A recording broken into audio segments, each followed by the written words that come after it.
welcome in my co-caller this morning, Ben Waterworth. Ben, good morning to you. The Sharks are celebrating a pretty important milestone today. Morning, Jess. They certainly are. Jacob Dawson plays VFL game number 100. He's tossing the coin right there, right now. I would say since 2021, when the Sharks joined the VFL, he's been the best player in the competition. He's averaged 32 touches across those whole 100 games. They're going to need him today, the Sharks, because they're missing 8 first-choice players. They've been injury depleted, so a big day for the captain of the Sharks. He certainly is a superstar. Also joining us in commentary today, another superstar of the AFLW competition, Collingwood best and fairest, Jordan Allen. Jordan, good morning to you. 7 AFL-listed players in action for the Swans today, but they have a big name returning.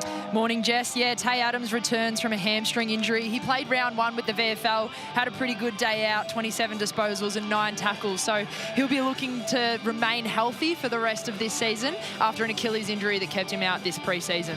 Now, Benny and Geordie, I don't think there's any place you would rather be this morning than on the Gold Coast at the moment. It is looking an absolute treat as we welcome in the final member of our commentary team, soaking up the sunshine at ground level. It's a big good morning to Tom Rockcliffe. Yes, good morning. Beautiful conditions down here at ground level. The sun's shining, a slight breeze to the left of screen. So Southport won the toss and will keep you that breeze in the first quarter. Potentially a 2 or 3 goal breeze, but other than that, it's great conditions down here at ground level.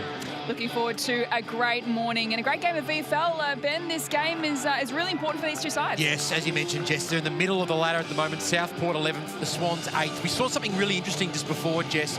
Nick Malcheski, the coach of the Swans, getting around Taylor Adams as well. You mentioned that it's been a pretty horror injury run for Taylor so far. He's going to be lining up in the first centre bounce. The coach getting around him, even though he's played 229 games, he's been in this caper for a long time. Just a word of encouragement from the coach, no doubt, would mean a lot for Taylor Adams. Absolutely. You know, you want to give someone the best start possible, and regardless of if you do have 229 games experience or not, you want to know that you've got the support of the team, and we'd assume that he's playing managed minutes today, so it's good to see him starting in the guts. So the Swans 5-5, the Sharks 5-4. These two teams have met 10 times. The Swans with a 7-3 record, and they've won the last 2 games. And the last time these two sides met back in round 13 last year, the Swans getting the victory by 6 points. There is Taylor Adams on screen. He had an Achilles injury late last year and the hamstring in April. All eyes on him today. But we're all set for a start here at Fankhauser Reserve. Beautiful conditions. You know it's beautiful conditions when the field umpire has got the cap on a Saturday morning at 10 a.m. So I mentioned a lot of players not playing for Southport today. A big one, literally, is Braden Crossley, their #1 ruck. Been a leader of this club for many years. Not out there today due to a hamstring injury. There's Jacob Dawson on screen, underway. It's the Swans and the Sharks. Footy gets the first clearance of the game, but only as far as Dawson. And Foot streams through the middle of the ground. Gets the hand pass over the top to Rawson. Deep entry to the goal square for an awesome Rawson start for the Southport Sharks. That is from the textbook, Geordie. That is from the textbook. Didn't even get a chance to look up from my paper. Then there was a pretty slick centre clearance there from Dawson. I think Adams just overplayed a little bit here, got sucked into the contest. And well done by Dawson to get the hands out. Foot turned the burners on. And an inside 50 there from Rawson, which just went over the back. That's a pretty great start. Definition of a perfect start to this contest to the Southport Sharks. An early goal on the board within 18 seconds as Dawson picks up a free kick in the middle. His 100th VFL game for Southport today, as I mentioned off the top. 5-time VFL Team of the Year member, 3 consecutive Southport best and fairest, and of course the JJ Liston medal last year. He's Sam Day to send the Sharks into attack again. Hands to it, but no mark from Pescud. As the Swans try and exit defence. Southport applying the pressure, they win the footy back. Another possession coming up for Dawson to Rawson. This time he was stripped to the footy, as no free kick. Swans working hard in defence. Laddams, an early touch for him. It's a dangerous kick, but it's going to work out. And here is the first look at Taylor Adams in his return from injury. 229 AFL games of experience, the former Magpie and Giants. That is... well done in the end by Titterman to keep it inbounds and touch it before it went out of bounds. So a boundary throw in true centre wing here at Fankhauser Reserve. James Titterman playing his 6th game of the season, the number 57 out of the North Shore Bombers. So it's Tane Dawson doing the ruck work here against Laddams, who is the most informed ruck, arguably, in the comp. Mills was taken high. It was a late whistle. Adams questions the call. But Mills was slow to get to his feet. He'll occupy the midfield a lot today with Zach Foote and Jacob Dawson for the Sharks. His 4th game of the season. It's long into the arc again. Laddams went up high. At the back was Day. Swans will bring it out through Cootie. Holding the ball, free kick. Great forward 50 pressure. On that occasion from the Sharks, but the Swans will receive it in the end. And Patrick Snell, who's been pushing for a VFL debut for a couple of weeks now, can set the Swans up from defence. Former Lions Academy member, back home, sort of, in Queensland. Just down the highway. Off hands. Hand pass in forward to Mills, had to get rid of it quickly and did. Pokes the kick inside forward 50. Marking on the chest is Ben Major, who's making his club debut for the Sharks today. By Coburg in the VFL, played 5 games with them in 2024.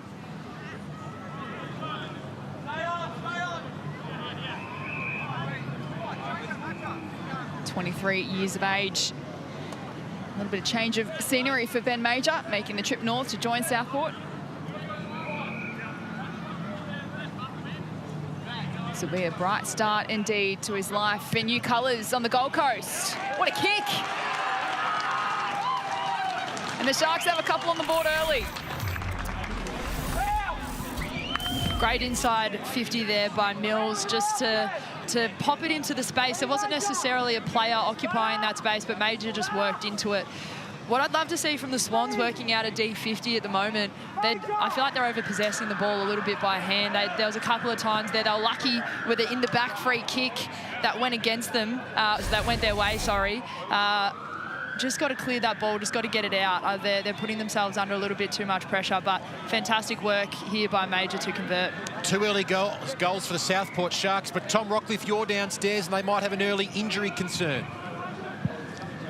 Yeah, spoke pre-game about their injuries. They've got about 12 out as it is, but Brock Aston is done for the day. He's into the change room, showered up. He's done his hamstring in the first couple of minutes. Gee, that's a blow for Brock Aston and the Sharks. The Swans get their first inside 50 of the game. Thumped away there from Ryan.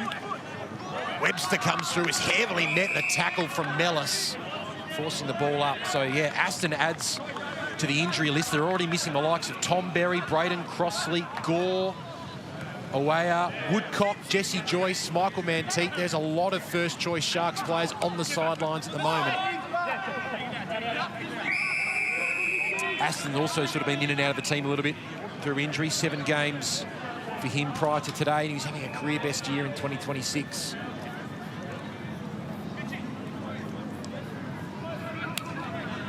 What can the Swans do from a stoppage just outside their forward 50 here? Laddams and Tane Dawson to go at it. Trying to run onto it there was Cootie. That has just come off the boot, but it's inside the arc. So a boundary throw in here. Just under 6 minutes gone. And the Sharks with a 2-goal advantage.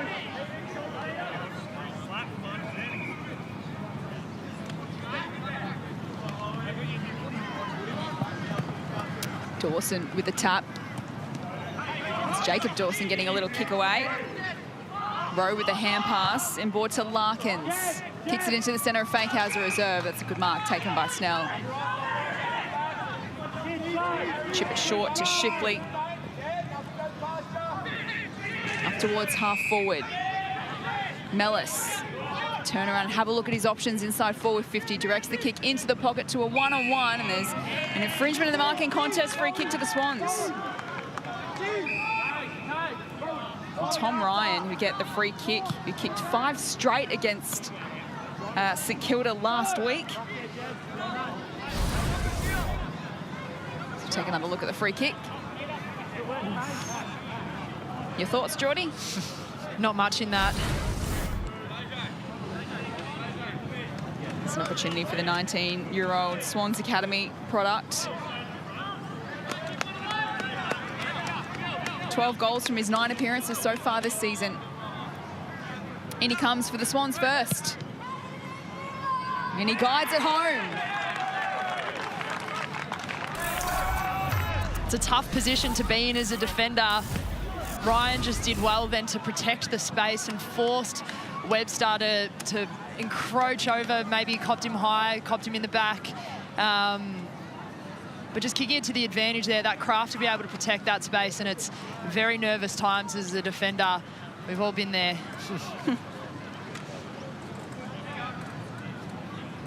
As just mentioned, big game last week for Tom Ryan. Making an early impact here. Comes to the bench, sitting next to Taylor Adams and Ivan Philippou as well.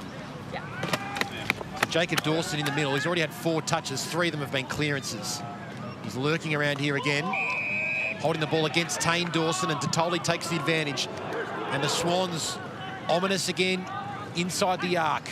Pressure on the Southport defence. Handball from Longmire towards space. Almost taken high on that occasion was Butler. Play on is called. Falls out to Sullivan. He's escorted over the line, but since the Swans' intensity, Geordie's lifted in the past couple of minutes.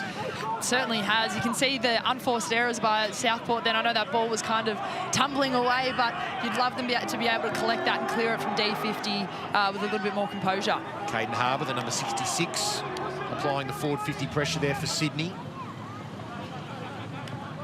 Tane Dawson in front this time. Totoli at the back. Webster has Jacob Dawson for support. Clears the danger, but only momentarily. That's a mark in front to O'Loughlin. How good to see the O'Loughlin name back in the red and white. James O'Loughlin. At footy pedigree. Deep kick inside 50. It's going to fall short of his intended target, and Tane Dawson with the easy intercept. Wants to switch play. Making use the outer side. Max Spencer, off half-back, playing his 100th VFL game today. Has plenty of state league experience since debuting in the NEAFL as a 16-year-old for the Suns. And we've got a ball up on the outer wing.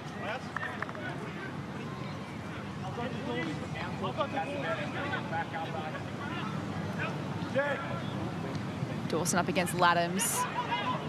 Swans emerge from the contest. Shipley up towards half forward.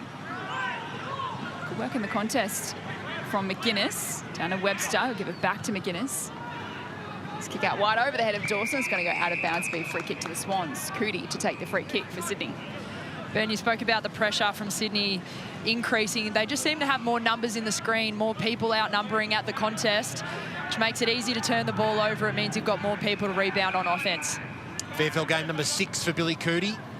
He'll give the Swans another inside 50. Spears it in. But getting back is McGuinness to intercept for Southport, former Kangaroo rookie. Goes short, but too short. Intercepted here by Peters. Busy player for the Swans. Played all 11 games for Sydney so far this season. Deep inside 50. Longmire from the side. It's socked off the ground and through for a goal by Totoli. And the Swans level up the scores. Brilliant front and centre craft there from Totoli. He just read it off the hands. He didn't get into the contest at the feet of the key forwards too early. He just timed his run. Was able to sweep on it, get a hand to foot, boot to ball, put it through for a goal. That's an important goal for the Swans.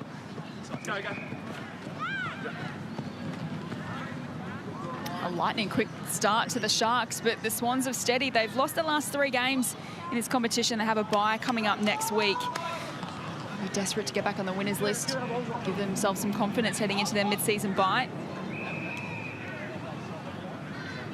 And it's a less experienced Swans outfit because they've lost the likes of Harry Cunningham, Joel Hamling and Corey Warner to AFL duties as well. So the Swans VFL players getting a good run today. Adams with a big tap in the middle. Cootie handed it off to Adams. The Swans eventually win the clearance. A long bomb inside forward 50. It's brought to ground. Who's lurking for Sydney? Tiedemann gets a hand pass away. Running onto it, Clifton, the first gamer. Couldn't quite take the footy with him. Swans defence went out. Spencer goes for the outside of the boot to exit the danger zone or bounce towards the boundary line. Gathered by Casalini. He's brought to ground in a tackle and wrapped up. So there are a couple of debutants out there for Southport, a couple of club debutants, Oscar Wood and Ben Major, who kicked a goal earlier in the quarter, and the Swans have a couple of league debutants, Alex Norris and Oscar Clifton, out there today playing their first VFL games. And we've got a ball up on the wing as Snell lays a tackle on Sam Day. 2 goals apiece here in Southport. Laddams decisively out of the ruck, gains some territory, and a nice juggling mark by Filippo. Coming off 3 goals last week in some good VFL form. Inside the arc he goes. Dumped away by Ryan from behind. Swans with the number at the fall of the ball. Tiedemann being busy early. Wrapped up. And a big tackle there by Casalini, who forces the stoppage.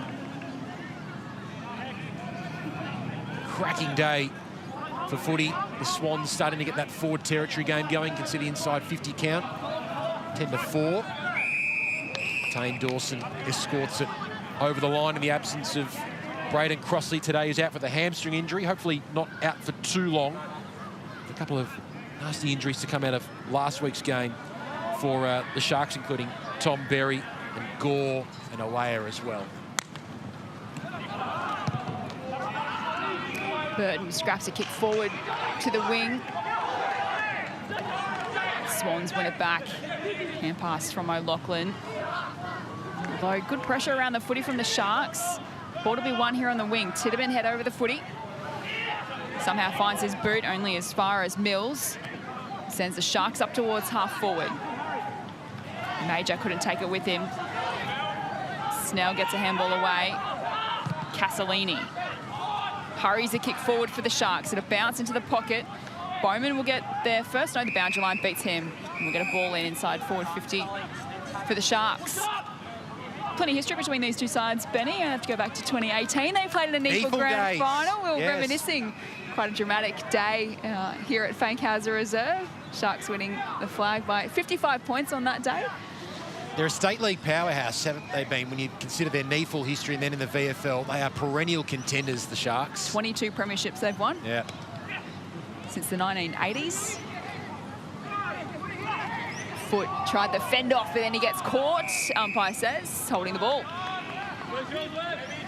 Zach Foot, of course, the former Swans listed player himself, played a couple of games. Very close to getting picked up by the Crows in the off-season. Was trialled as during the SSP period. Swans working along the line here. Here's O'Loughlin swinging onto the left and kicking it high. Good luck marking that. And in the end, Butler tried and was unrealistic in his attempt. So Mellis receives and the Swans go inboard. Gibbs, Harrison has a good look at an inside 50 kick. It's to the advantage, pinpoint, of Ryan, who was on the searching lead. Great ball movement from the Swans through the middle of the ground. Great body shape. He's a key forward, athletic. He's Tom Ryan. Exciting that he's still very young in his football journey. 195 centimetres. We'll have about 50 metres to cover here. A swirling breeze. What's he got? It'll go hang to the right. It'll stay in play. And in the end, McGuinness decisively thumps it away over the paint. What are you noticing early stages, Geordie, in this contest? It seems like the Swans have definitely wrestled back the momentum after an early burst from the Southport Sharks, but I'm really liking the way that the Swans are able to open up the other side of the ground. They were able to rebound really effectively then. And these pitches don't look good. Let's get down to Tom Rockcliffe. Tom, do you have an update for us on Taylor Adams, who's on the bench for the Swans at the moment? Yeah, just going through the assessments now, but he brought himself from the ground and grabbed for his hamstring, so don't think it's going to be good news, but he's just going through the assessment now with the physios at the moment. Fingers crossed that it's a good result, but not looking too good for Taylor Adams. Thanks, Rocky. We'll get you to keep your eye on that one. So Taylor Adams sitting on the bench. We'll wait to see any further updates on a potential hamstring injury. Of course, he's returning from a hamstring he suffered in round one. Here's Cootie with a flying shot from the pocket. It's missing. for the first blemish of this morning, but it does give the Swans the lead. It would be devastating if that is the end of Taylor Adams' day. He's worked really hard to get himself back into this position. The Swans have been very diligent in his rehab. He's had a wretched off-season that sort of lingered into the start of the AFL campaign. So we hope for the best there for Taylor Adams. Big fly over the top from Bowman, who is a high flyer, one to watch. Sharks at ground level. Rawson almost tackled before he had it. Fished out of there by Rowe, who retreats to Larkins, who kicks it high. Towards half forward. Day was held, or did he do the holding? The free kick is against Sam Day. And a good battle here and a good challenge for Patrick Snell against Day, who's one of the more experienced players out on the ground today. Gibbs, Shipley. Perfect pass, pinpoint for Cootie on the wing. Looking inboard, wants to use the corridor. Sharks well set up defensively, so he retreats. Snell.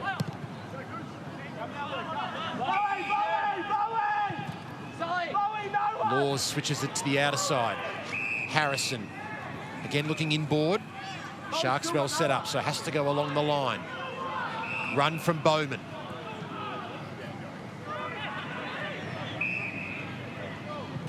Now the kick short from Tiedemann to Filippo, whose eyes lit up immediately, hit the ground running and just missed to the left.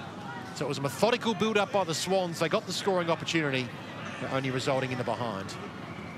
Sharks looking really vulnerable when the Swans switch to that open side. They've moved the ball from D50 to inside 50. The last 3 times it's gone inside 50 by opening up that far side. So the transition from the Sharks need to be sharper.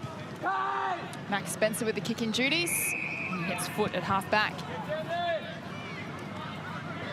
As Ben mentioned, the former Swan, a couple of seasons on their list. Pick 51 in the 2018 draft.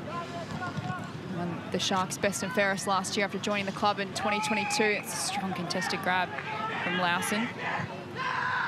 He sent the Sharks into attack. The kick is ill-directed and picked off in defence by Jake Sutton. His kick missed the target. Shipley has some work to do, attack the footy hard. Hands it off to Laddams, he'll give it back to Shipley. Searching for support. Goes out wide to O'Loughlin, measures the kick, goes over the head, but getting the free kick is Clifton. 18-year-old in his league debut out of the Swans Academy, quick to move it on. Harbour.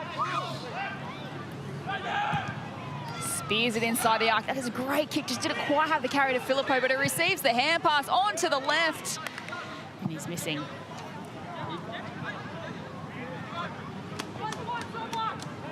Pick 35 in last year's draft out of Woodville, West Torrens, Navan Filippo.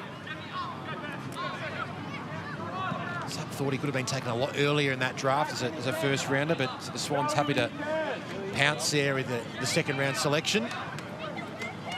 Pushing for a debut as well. He's got the 15 goals from 10 games. It's a really good start to his VFL career.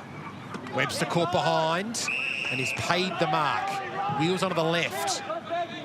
Towards a 2-on-1 here in favour of the Sharks. And pouncing at the back here is Castellini. The Swans had the outnumber though, really well read in the end by O'Loughlin, who looks very assured so far, the 19-year-old. Feeds Harrison. Now Shipley. The Swans defence repelling well at the moment. No free kick paid. Sharks for the numbers in the middle. McDonald to Spencer, who dumps it inside 50. O'Loughlin again. The son of Mickey O, having a really good start to this game. He has the 6 disposals for the Swans. Cameron in defensive 50 down the line. Great mark from Harbour. Kicks it to a 1-on-1. McGuinness sends it over the line. So Southport kicked the first 2 goals of the game within the first 4 minutes. Since then, it's been all Sydney, 2 goals, 3 to hit the lead as we enter time on of this first quarter. Southport with 5-4 record, sitting in 11th position on the ladder. Sydney 5-5, sitting in 8th. Shipley from the contest. And now Cameron scraps a kick forward for the Swans.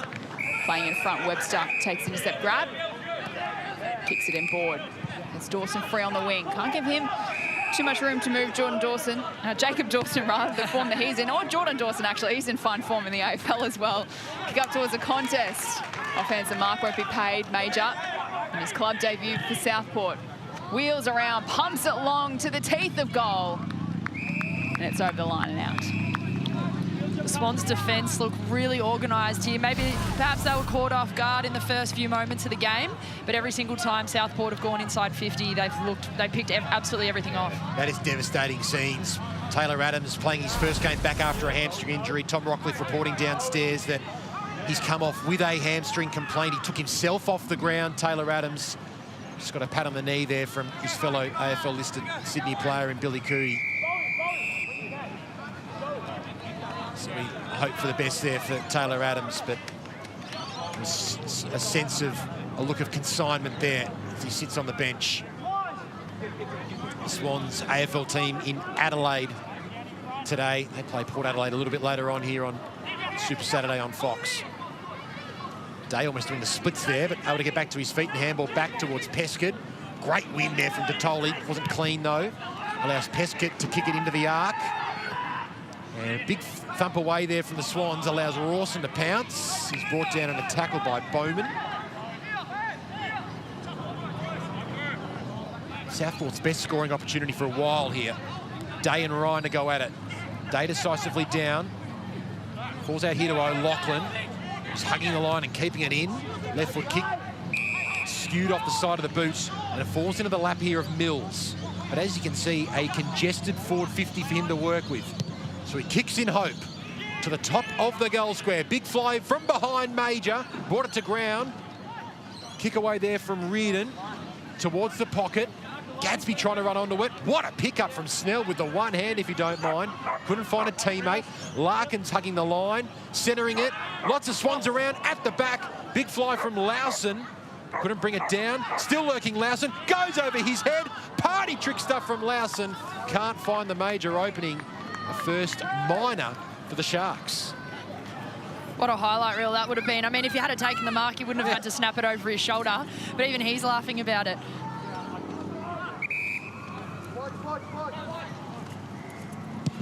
Bowman to bring the ball in for the Swans. Long kick to the wing. McGuinness couldn't complete the mark. Follows up at ground level, hands it to Wood. His kick was smothered close to the boundary line, and it didn't go out. So players all stopped thinking it was a big boundary throw in. And now it does go out. I think Southport players claiming for last disposal, but it will be a throw in. Reset. Not long left in this first term. Southport, the first 2 goals of the game. Sydney hit back with the next 2, but the big news coming out of the Swans camp is the hamstring injury to Taylor Adams. Get more of an update on that at quarter time. Playing his first game since VFL Round 1.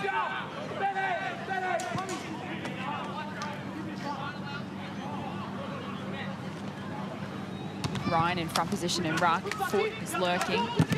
Couldn't get a clean possession away. Quick kick out of congestion from the Swans, but McGuinness playing in front. And there's a downfield free kick as McGuinness was dealt with. And Harry Sullivan playing just his second game of the 2026 season. Another local product out of the Gold Coast. The Labrador Footy Club. There's 23 Queenslanders on Southport's list this season, Ben. Yep. They are a bit of a footy factory. We know in general how much draft talent is now coming out, both in AFL and AFLW, coming out of this part of the world. Jonathan Brown always talks about Gold Coast being the best part of the world for a young athlete to grow up in terms of the weather and access to the beaches. As a Queenslander, I would heavily agree with that, Benny. Here's Shipley for the Swans. Handball's inboard, put his teammate under the pump. Working it out via hand, though. And Lachlan involved again. He's looked a class above at stages. Sutton keeps the Swans rolling, and Detoli's in the pocket. He marks on the wrong side for a right footer, but he is a goal sneak. And he's a crafty player around the sticks. Already got one. And he's got 8 goals from his previous 10 games, Jesse Dottoli. 2 goals the last time these two sides met last year. Goes with the left, snaps, arm in the air. He celebrates. He's got 2, and the Swans hold a handy lead. Great finish on the left there by Dottoli, but you mentioned it was the inside 50 from O'Loughlin that was just, sorry, it was the inside 50 rather from Sutton, but the work from O'Loughlin to get it there, that was absolutely clinical. And I think that's been the point of difference so far in this game. Every single time Sydney have had a chance to take it forward, they haven't missed an opportunity. It seems like Southport, when they're going forward, they seem to have maybe lack a little bit of method, which allows that Sydney defence to just set up and pick it off. But fantastic conversion there by Dottoli. So James O'Loughlin's had a equal game high 9 disposals, and he had the 3 intercept marks already. He's having a big say on this game, the son of a gun.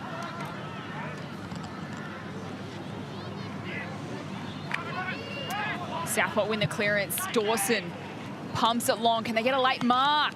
Attacking it hard was Day. It falls away of Pescott. His flying shot towards goal is missing.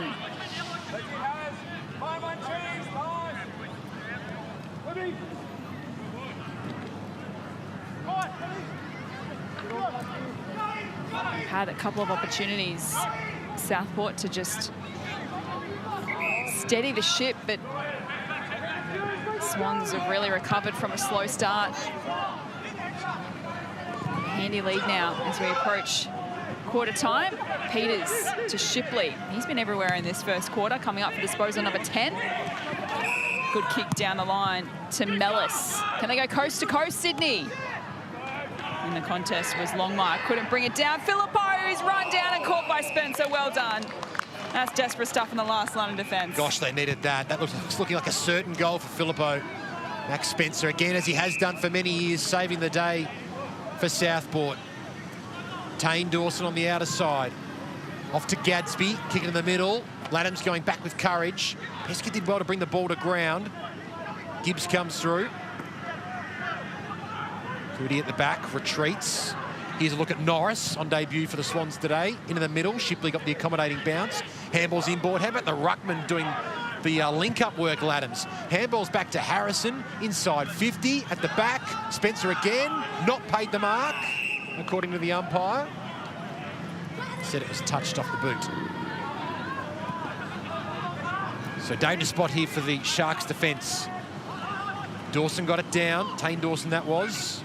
Jacob Dawson poles on top to force the secondary ball up. Ticking over past 30 minutes here at Fankhauser Reserve. 7-point lead for Sydney. Crumb beautifully by Sutton, outside of the boot, just off to the right. After a fast Southport start, the Swans really have steadied and holding an 8-point lead.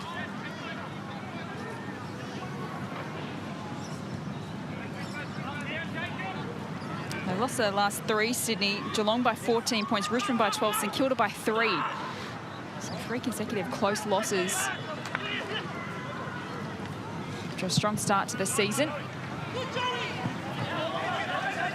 This kick gets out the back and Sydney are well set. Laddams, a little fumble. Through the hands of O'Loughlin. Mellis spills the way of the Sharks. Rowe gives it to Sullivan. That kick is going to be a free kick going the way of the Swans. Their last disposal. Not long left in this first quarter. Gibbs in defence for the Swans. And that is quarter time here at Fankhauser Reserve after Southport kicked the first 2 goals of the game. In a lightning quick start, Sydney have settled and they take an 8-point advantage into quarter time. 3-4-22 plays Southport 2-2-14. We've got plenty more coming up after the break.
was a bright start indeed for the Southport Sharks in beautiful sunshine at Fankhauser Reserve this morning, kicking the first goal within the first 20 seconds of the game. They had 2 on the board within the first 4 minutes before Sydney hit back with the next 3 goals of the game to take an 8-point lead into quarter time. Jess Webster with you alongside Ben Waterworth and Collingwood best and fairest Jordan Allen. But there have been injury concerns on both sides at quarter time.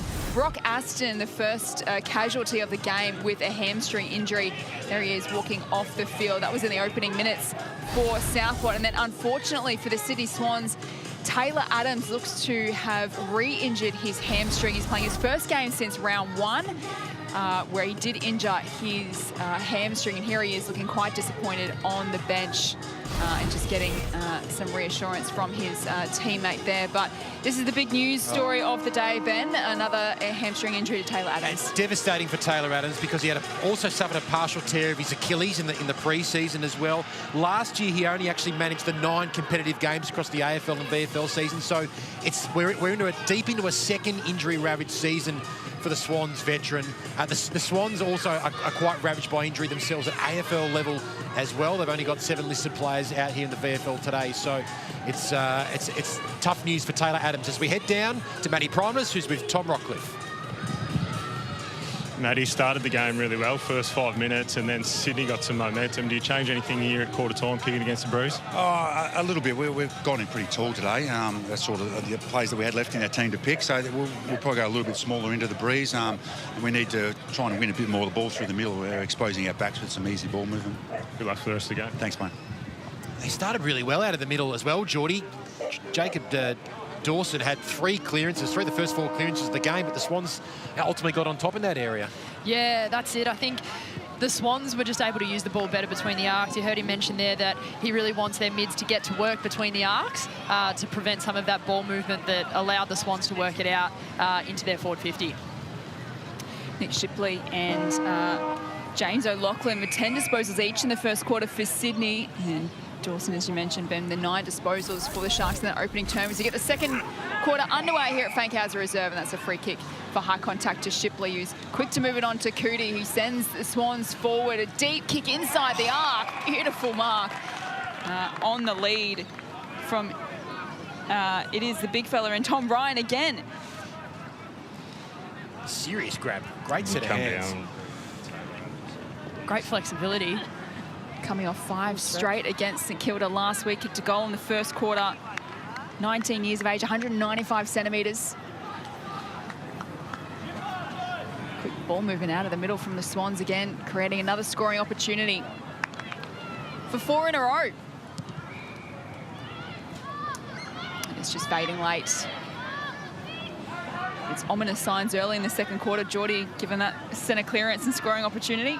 Yeah, it's pretty clear the way the Swans want to move the ball. They want to put a lot of speed on it. Currently, the handball receives 33-24 in favour of the Swans. So the Sharks just need to be alert to that and disallow them from creating those handball receive opportunities. As the Swans will go inside 50 here. Cameron searching kick. Big thump away from Reardon. Puts it over the paint. Let's head to Tom Rockcliffe for the Taylor Adams update. Yeah, just had a quick chat to him at quarter time. It's more awareness, so certainly tightened up in that right hamstring. Hopefully nothing major, but better to be safe than sorry. So his morning and afternoon's done, and yeah, hopefully nothing major, but yeah, it doesn't look great. Thanks, Tom. Thanks to Tom Rockcliffe downstairs. The word there from Taylor Adams from the horse's mouth as the Sharks keep it in through Spencer to Webster, hugging the goal line there. Now a genuine one-on-one. The ball just holding up in the breeze. Sutton applying the pressure. Wants a free kick for holding the ball. Umpire hovered. Well played by Sutton in the end. And the Swans waste no time. Mellis inside 50. Totoli's been so busy. And he can have a look at a 3rd goal for Sydney. Now he was at the other end of the ground in the right forward pocket. And we saw what he could do on the left that time. He's in the same pocket but at the other end of the ground this time. The young gun, highly rated out of the Northern Knights, goes on the left, and that is just as good a finish from Jesse Totoli, and the Swans are humming at Southport. or you could see that he did it in the first quarter and he's replicated it in the second. Interesting about his setup, you'd often find people, they would give themselves more space boundary side, but both times he's started on his mark. So as soon as he steps off, he's playing on. I think he backs in his left foot and he gives a little bit of engagement to the crowd there. Yes. What a superstar.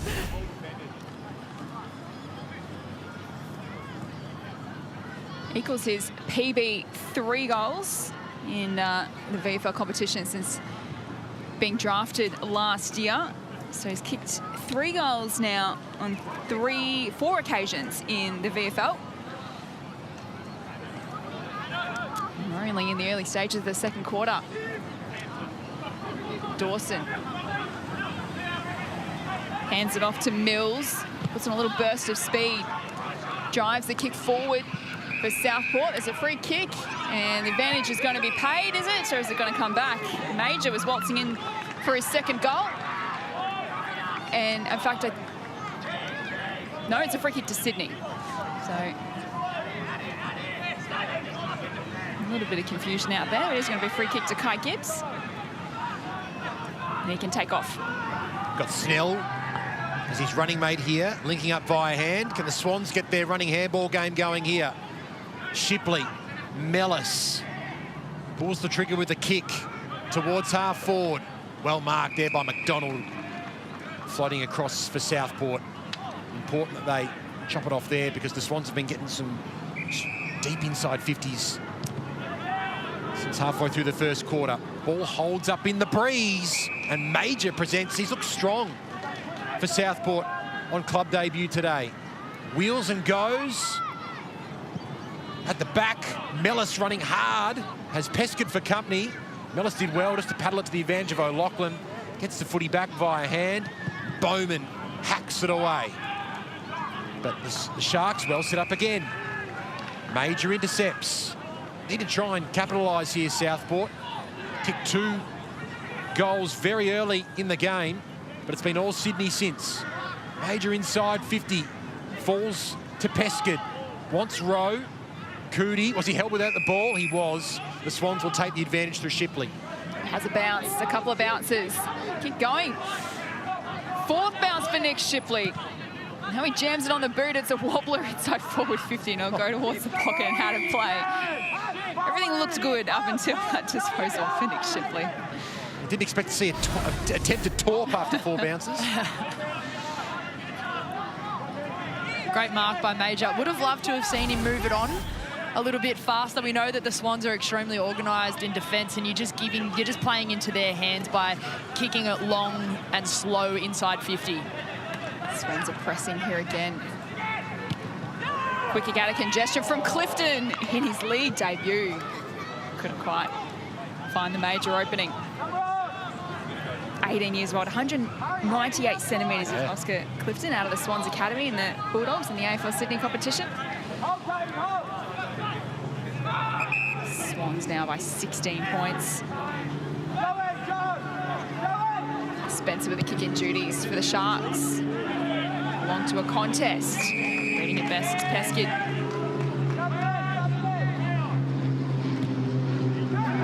It's not a great kick off the boot.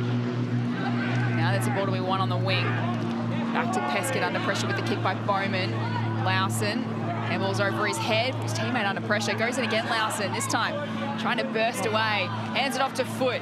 Has a bounce. There's a promising build-up from Southport. Foot goes over his head by hand today. Some work to do in the pocket. A flying hand pass wanted to go back to Foot, but now Sydney have representation.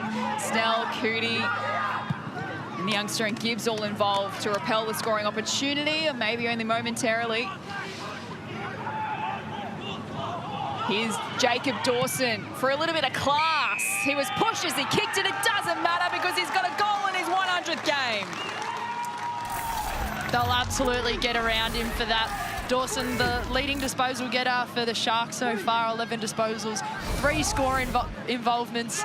He was just on the end of this handball here. He just seemed to show up in all the right positions, and for the 100 gamer, the boys absolutely love that. Timely goal as well, because didn't the Sharks need it? Very much so. Breaking a 4-goal run from the Swans.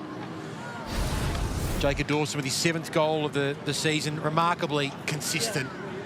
He's finished in the top 10 of the JJ Liston count the past 4 straight seasons, including winning it last year. Ineligible this year to win it, though. Got suspended for a game early this season after an incident against the Gold Coast Suns. And you sense he'll be right up there in the voting. Once again, incredibly consistent. Starting positions warning called there by the umpire. Swans with a 10-point advantage. Tane Dawson up against the Laddams. Laddams with the body work there. And Mellis, in the end, uncontested, able to get up and push it forward to Cootie, who initially gave him the hand pass. He's a thumping kick, Billy Cootie, from way outside 50. He's off to the right. Getting some midfield time, Billy Cootie. Had a little bit of AFL exposure in recent times as well. Also finding his groove at VFL level.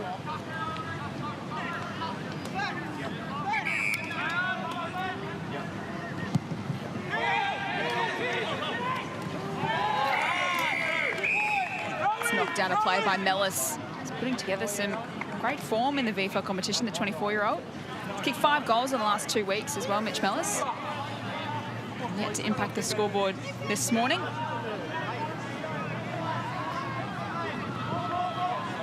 Ball back into play. Laddams in front position, down to Dawson. Hands it off to Casalini. Laddams, he's coughed it up.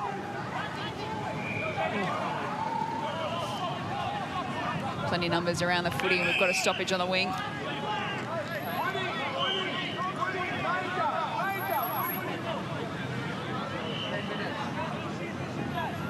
Tane Dawson up against Laddams and ruck.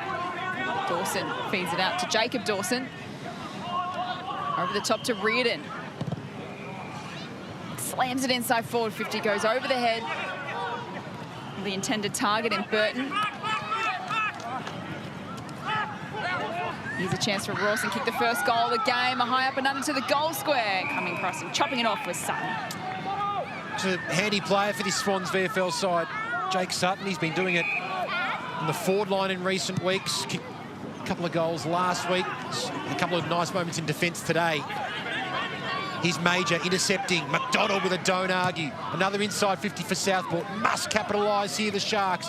Big fly. Lowson, can he get boot to ball? Socket off the ground by Burton. It's just off to the right. Through for a behind. To have him back in the side. Behind Burton for Southport. So the Swans will repel here from the defensive goal square. Gibbs, low dart. Filippo looking for the free kick, none forthcoming. Hand pass from Larkins to Mills, back to Jacob Dawson. The sidestep, the feign, and the well-executed pass. Lowson presents on the flank, but it's going to be a tough set shot for Sam Lowson from there. Into the breeze as well here, Ben. Perennially for years in the mid-season draft, chatter Sam Lowson. He's been a star at VFL level for many years, firstly with Coburg and then with North Melbourne's VFL side. Woodville West Torrens, star as well in the Sandful. Now at Southport, must kick goal. It swings back to perfection. Sam Lowson with a team lifter. Wasn't sure that he had the distance there. I'm not sure he was sure he had the distance. His body language as he was walking in, perhaps he's just a relaxed goal set routine sort of person, but a crucial goal. I think that was on the cards for Southport. They'd had a few opportunities that had just gone begging a soccer off the ground that had just slipped skinny, but this is great reward for effort. I think this will absolutely ignite the Sharks here. Let's see what they can do with the ascendancy. Sydney kicked 4 goals in a row either side of quarter time, but the Sharks are now hit back-to-back goals. And they've dragged themselves to within 4 points. If you've just joined us, Taylor Adams out for the remainder of the game for the Swans with hamstring awareness. Brock Aston also out of the game for Southport with a hamstring injury. Back in the middle we go. Cootie hands it off to Detoli. He's kicked 3 goals already. This time he was caught. Well done by Mills. Wins the free kick for the Sharks. They go inside forward 50 again. They've got the momentum. Lawson, the goal kicker, goes to the fend-off. And it works out. Bowman can exit the danger zone for Sydney. Sharks are the numbers in this contest. Almost spoil each other in the end.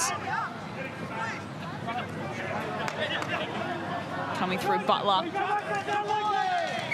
And tackled over the line. We'll have it thrown in. Larkin's into the side this week, the number 21 for Southport. Also into the side, Castellini, Major, Sullivan, Oscar Wood. We heard from Matty Primus at quarter time as well. He's had to go tall this week just simply because of the players that are left on the list. Kicked away there by Wood, the number 23. Forced to Pescott off hands. Swans with the numbers, but Wood follows up and gets the inside 50. Met first by Gibbs. Handball missed the target. O'Loughlin was in the vicinity. Now Laddams falling through. Looks clean below his knees there, the big ruck. Shipley gets it back from Curry. And now the sidestep from Longmire. Checked the kick, speared it in. Was there a free kick? There was. Bit of a height mismatch there. Webster gives away the free, and Tom Ryan can have a look at the sticks.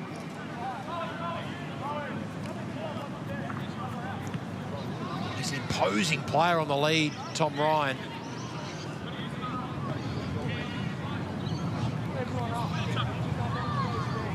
So the one goal earlier. He's got 13 so far this VFL season. With no Hayden McLean there at the moment. The responsibility as the key forward is on his shoulders. And he's living up to all those expectations at the moment. Swans get the reply and Ryan gets his second. Can see the disappointment in Webster, the fact that the call didn't go his way. I feel like Southport had just had the momentum, so for Swans to get another one back, that hurts at this stage of the game. But great build-up play here and really measured inside 50 there from Longmire. And there's not much you can do as a defender when you're hitting up a tall target on a lead like that. Very accurate in front of goal as well, Tom Ryan. 14 goals, 3 he's now kicked. And 5 goals straight against the Saints last week, 2 goals, 1 today. Of course, the cousin of Samson, Ryan, their fathers are twins. Right. They went up against each other in the ruck a few times a couple of weeks ago. Dawson falls to Shipley, continues to rack them up. Good, well-weighted hand pass to Curry, although it was run down. Excellent from Castellini. Desperate stuff. Sends it to the wing. It holds up in the breeze. Now it falls away of Harrison, who can send it up towards half forward, but no one there for the Swans. And Reardon takes intercept grab for the Sharks. Tassie product, second season with Southport, Elijah Reardon. At the back, taken there by Laws. Working with Norris, Harrison, now Bowman. All via hand. Cootie. Inside 50, but the Sharks again well set up, although it slipped through the hands of Spencer. Ryan couldn't gather cleanly. Filippo handballs towards the goal square. No one running onto the footy for Sydney. McDonald kicks it high. 2-on-1 here in favour of Southport, but a big win there for Titterman. Gets it back and importantly hits the kick. Well played by James Titterman. Filippo plays on. Plays on. Wanted to ride the momentum. That's the way it goes these days. And he misses. Good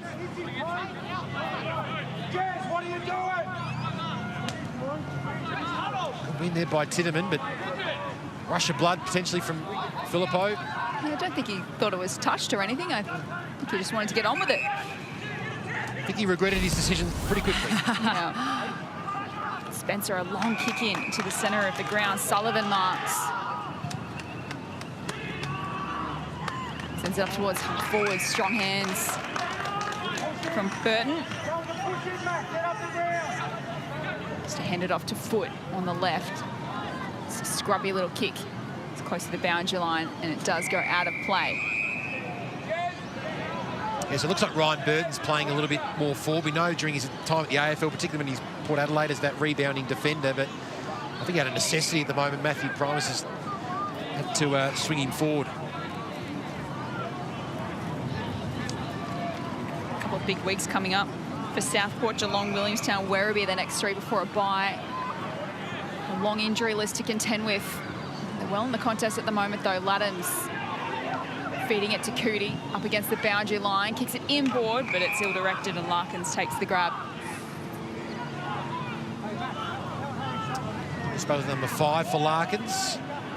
Lots of red and white around this. Harrison almost pushed in the back. In fact, he was. According to the umpire, maybe just a little sore, clutching that right arm. As you look on replay. It's pushed into Harrison and gave away the free kick, so double blow there for Major as Bowman drives the Swans forward. Landed perfectly into the lap of the Swans there, but Reardon was able to intercept it away after the hand pass came from Clifton and then shanked it. We're straight into our camera guys here at Fox Footy. And the bounce on the full, so Swans holding this 11-point advantage. A pretty even second quarter so far, pretty even disposal count between the two. 2 goals apiece. As Gibbs kicks it into the arc. Oh, one hand if you don't mind. Tom Ryan. That is a party trick. Talking about his sticky mitts just beforehand. How about sticky mitts singular? I'll be doing that when you're 19. Spectacular grab. Now can he finish it off and keep his accurate 2026 campaign going? Tom Ryan lets fly, and it's to the near side. You can see in the trees here at Fankhauser Reserve, it is tough kicking conditions out there today, Geordie. Yeah, particularly from that pocket, you've probably got to give an extra 10, 15 metres on the kick to allow for the wind to bring it back into goal.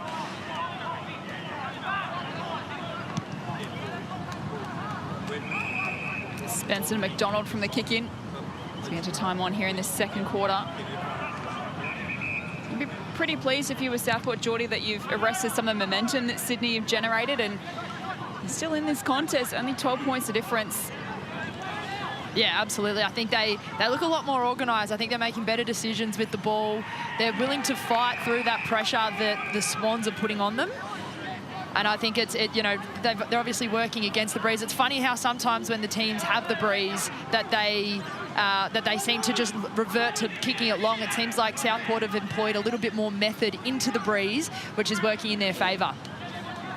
2 goals apiece in this second quarter. Swans by 8 points at quarter time.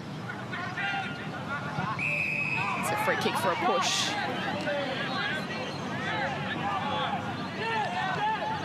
Filippo, let's see what he does. Maybe just go back and focus on your set shot routine. A couple of Swans teammates very quick to get to him, I think.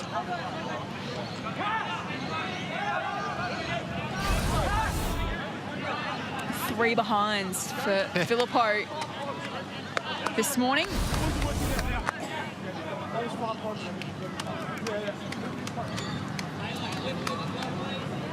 Starts his run up into centre square. Plenty of X factor about this kid. What can he do from outside forward 50? Sinks his boot into it. That is a rocket! Yes. What a goal.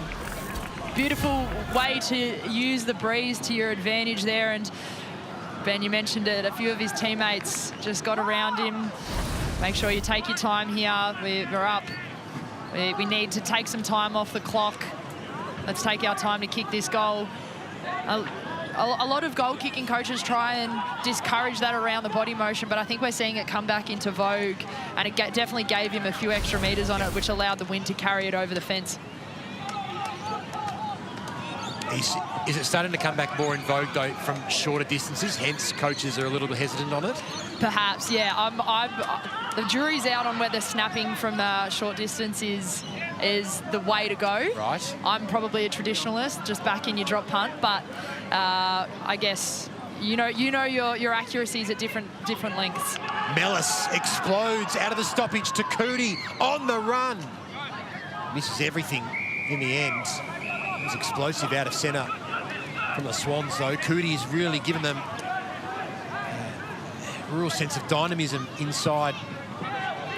He's got 7 disposals in this quarter alone and 15 for the game. Taken here by Gadsby for Southport.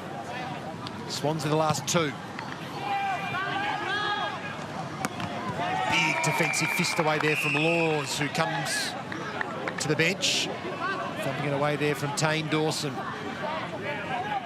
So they were within 4 points a couple of minutes ago, Southport, but the Swans now holding a handy 18-point lead. Mellis from the clearance towards the forward 50. McDonald drops into the hole and intercepts as we tick towards the 24-minute mark of this game. Larkins, not a great kick off the boot, and Sutton chops it off. Would love to see them explore the open side there. Just had a look to the open side. No one had really worked for him there, so had to come back to the skinny side where all the Swans numbers were. Sutton long to a contest inside forward 50 at strong hands from McDonald. And now they'll look to go to the open side. Spencer.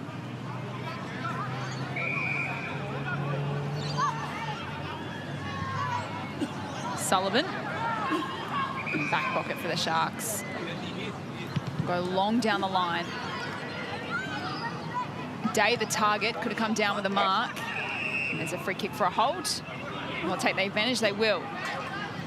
Rawson, kick the first goal of the game, or to Lowson. He dropped what he should have taken. Has time to follow up at ground level, swings around. Kicks it up towards half forward.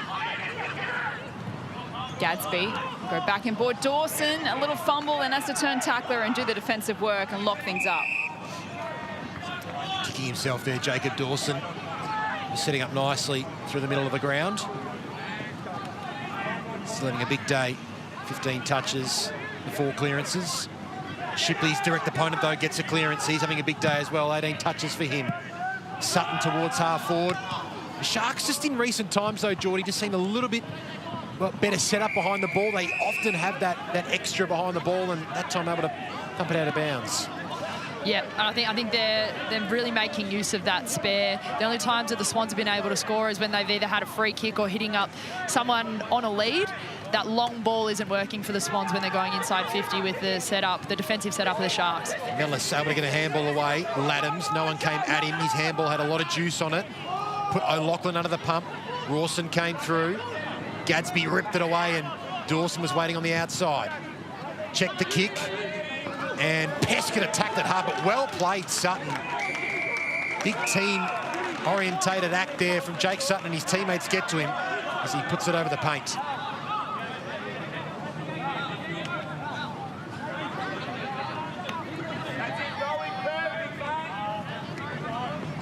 Dawson up against Laddams in ruck. There's a whistle. Will be a Sydney free kick.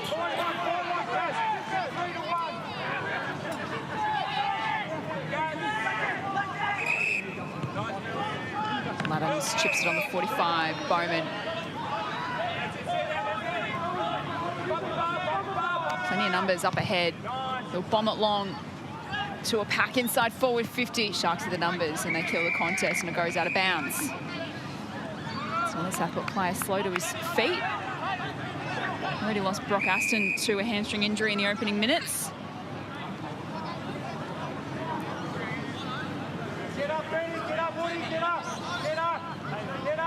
It's McGuinness who's slow to his feet. Certainly can't afford to lose another experienced player.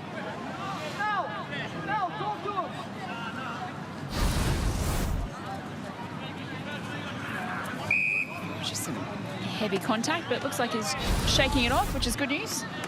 Might have just been one of those awkward ones where you land awkwardly on your backside. Not pleasant. Never is it? Reardon, go to best off the contest, hacks it out of the danger zone. Laddams in front position, couldn't mark. Snell caught, dispossessed. No free kick.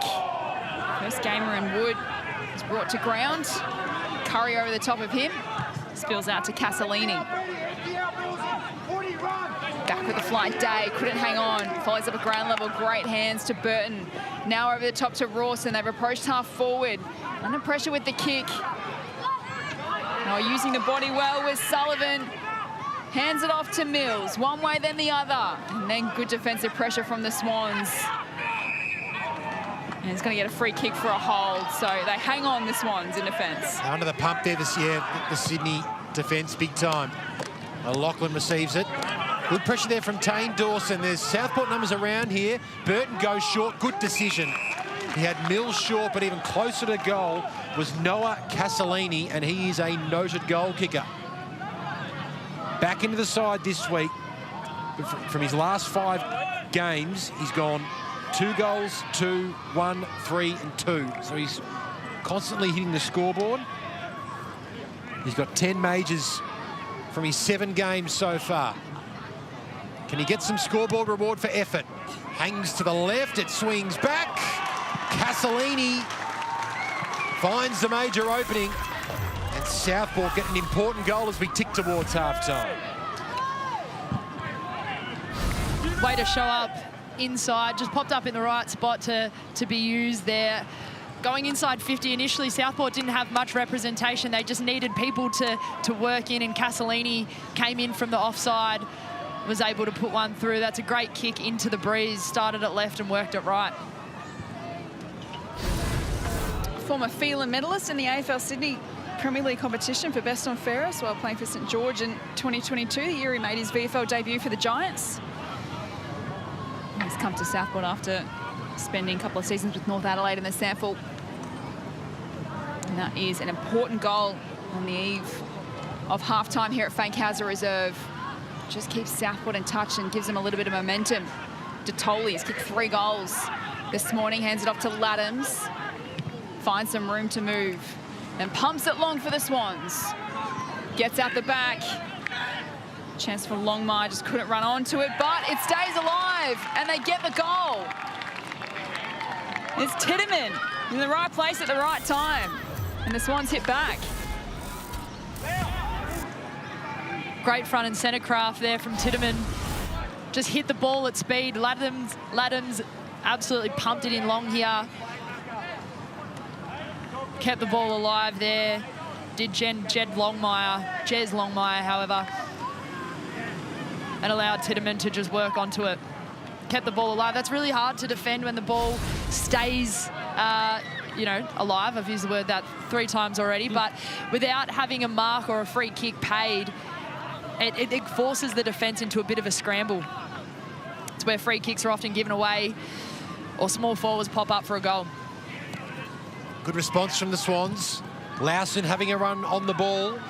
Kicks it inside 50. Burton was down there, as was Wood. He paddles the ball out, Wood towards Casalini. Mellis busy over the ball. Sutton on top of it. Gadsby hovers. Umpire call for the ball. 31 minutes and counting in this second quarter. Lawson on the outside. Almost kicking to himself. It's a kick and chase. Yes.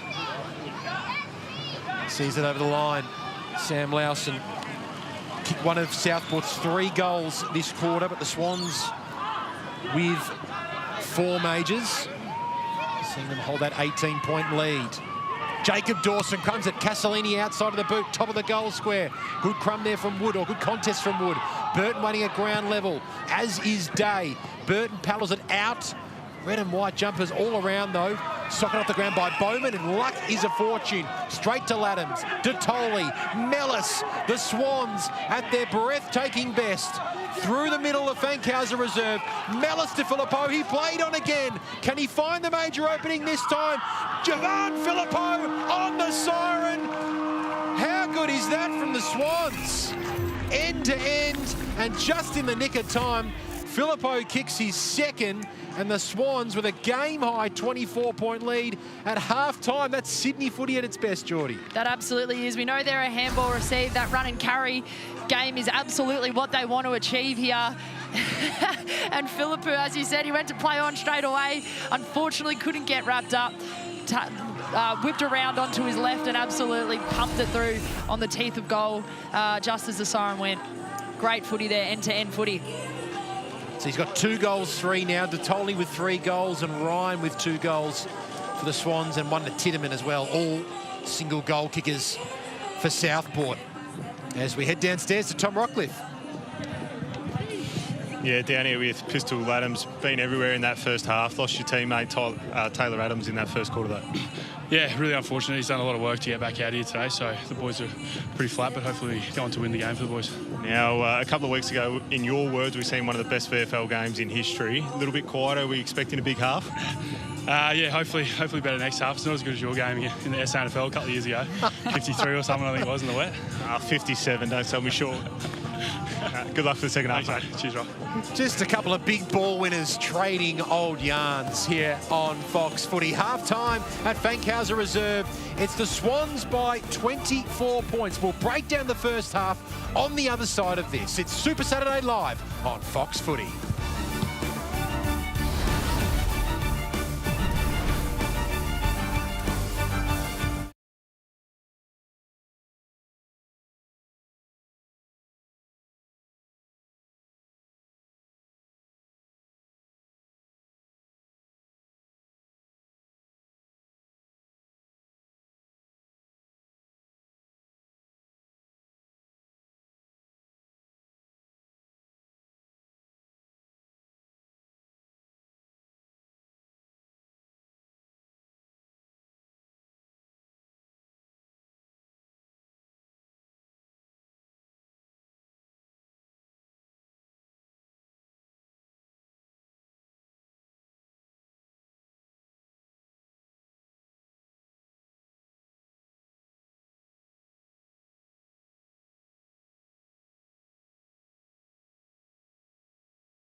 Half-time at Fankhauser Reserve on the Gold Coast. A great game of footy unfolding at the moment. Southport with a bright start on their home turf, but Sydney Steady to take an 8-point lead into quarter time. Jacob Dawson getting a goal in his 100th VFL game. What a superstar he is for the Sharks. But it was the Swans who finished the second quarter full of running.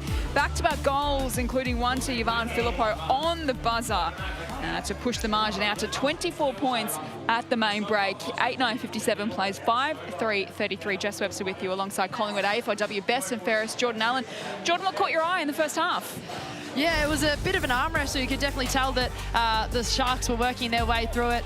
Felt in that second quarter that the Swans were the beneficiaries of some handy goals against momentum, which has probably blown the margin out more than the reflection of the game itself. But I've really loved the work of Nate Shipley so far from the Swans. A couple of the defenders, I think it's been a defender's game, particularly with this breeze that we have going left of screen. We see each quarter, the Swans in the first half just had that spare player back, and the Sharks did the same thing in that second quarter, which just made it really difficult. A bit of an arm wrestle meant that they had to find creative ways to hit the scoreboard. We saw Detoli kick 2 ripper scores from the boundary, but overall I think it's been an incredibly entertaining game of football, Jess. Can't wait to see what the second half has in store. Certainly, as we've seen a number of momentum shifts as well, both sides having their moments in the first half. This is Ivan Filippo on the halftime siren. He kicked 3 behinds to start his morning. Kicked a big bomb from outside 50, and then that on the halftime siren. So he's got he's got 1 goal. Tom Ryan with the 2 goals as well. Detoli leading the way with 3, an equal PB at VFL level for Jesse Detoli. Nick Shipley, as you mentioned, Geordie, is having a great influence for the Swans. 18 disposals to halftime, including 4 tackles and 3 inside 50s. The former Giant has got plenty of experience at this level. He is the captain of the Swans VFL team and is leading from the front. Yeah, he's not a other than this 4 run and bounce carry. I think he's actually had quiet possessions, which I think is a feature of your captain. You want someone who shows up consistently. I think the feature of his game though has been the 12 handball receives. We know the Swans want to use that handball run and carry game. They want to keep the game alive, put the opposition under a lot of pressure, force them into creating really difficult pressing decisions and moving the ball really quickly. So 18 disposals, 6 scoring involvements, and the 12 handball receives, as I said. Unfortunately, sorry, Jordy, unfortunately, a couple of injury concerns to the 2 sides. Brock Aston out with a hamstring injury in the opening minutes for Southport, and Taylor Adams in his return game from a hamstring injury. He's also out of the game with, we believe, his hamstring awareness, so we won't see Taylor Adams in the second half. But it is the Swans with a 24-point lead at halftime. They're in the box seat for their 6th win of the season. Can Southport hit back in the second half? We've got plenty more to come after the break. Stay with us.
Half-time here at Fankhauser Reserve.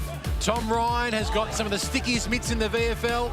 On this occasion, only needed the one Duke to pull out this spectacular mark. He has been an important member of this Swans VFL side that currently holds a 24-point lead over the Southport Sharks. So we're having a look at now Ben Waterworth with you alongside Jess Webster and Geordie Allen.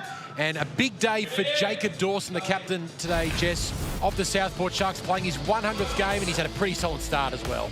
Certainly has. He's a great story. He's a born and bred Gold Coast local, played his junior footy with Burleigh, then moved across to Palm Beach, Currumbin High School and the footy club, played in a Quaffle Premiership at 17 years of age, represented the Allies, went and got drafted a couple of years with the Suns, and then joined Southport after the pandemic. So 100th VFL and club game for Jacob Dawson. Took over the captaincy as well at just 22 years of age at Southport. So he was captain of Palm Beach Currumbin's high school team as well. Yes. So he's had leadership qualities since he was basically knee-high to a grasshopper. Gold Coast product through and through. Let's have a look at the big games coming up on Fox Footy today, Super Saturday Live. After this, we head to the MCG, live and exclusive on Fox Footy, Melbourne and Essendon, before a North Melbourne home game in Perth against the Eagles, and Port Adelaide takes on Sydney at the Adelaide Oval. Then a couple of games on your Sunday ticket, Richmond and Brisbane from Tassie, then the Saints and the Giants as well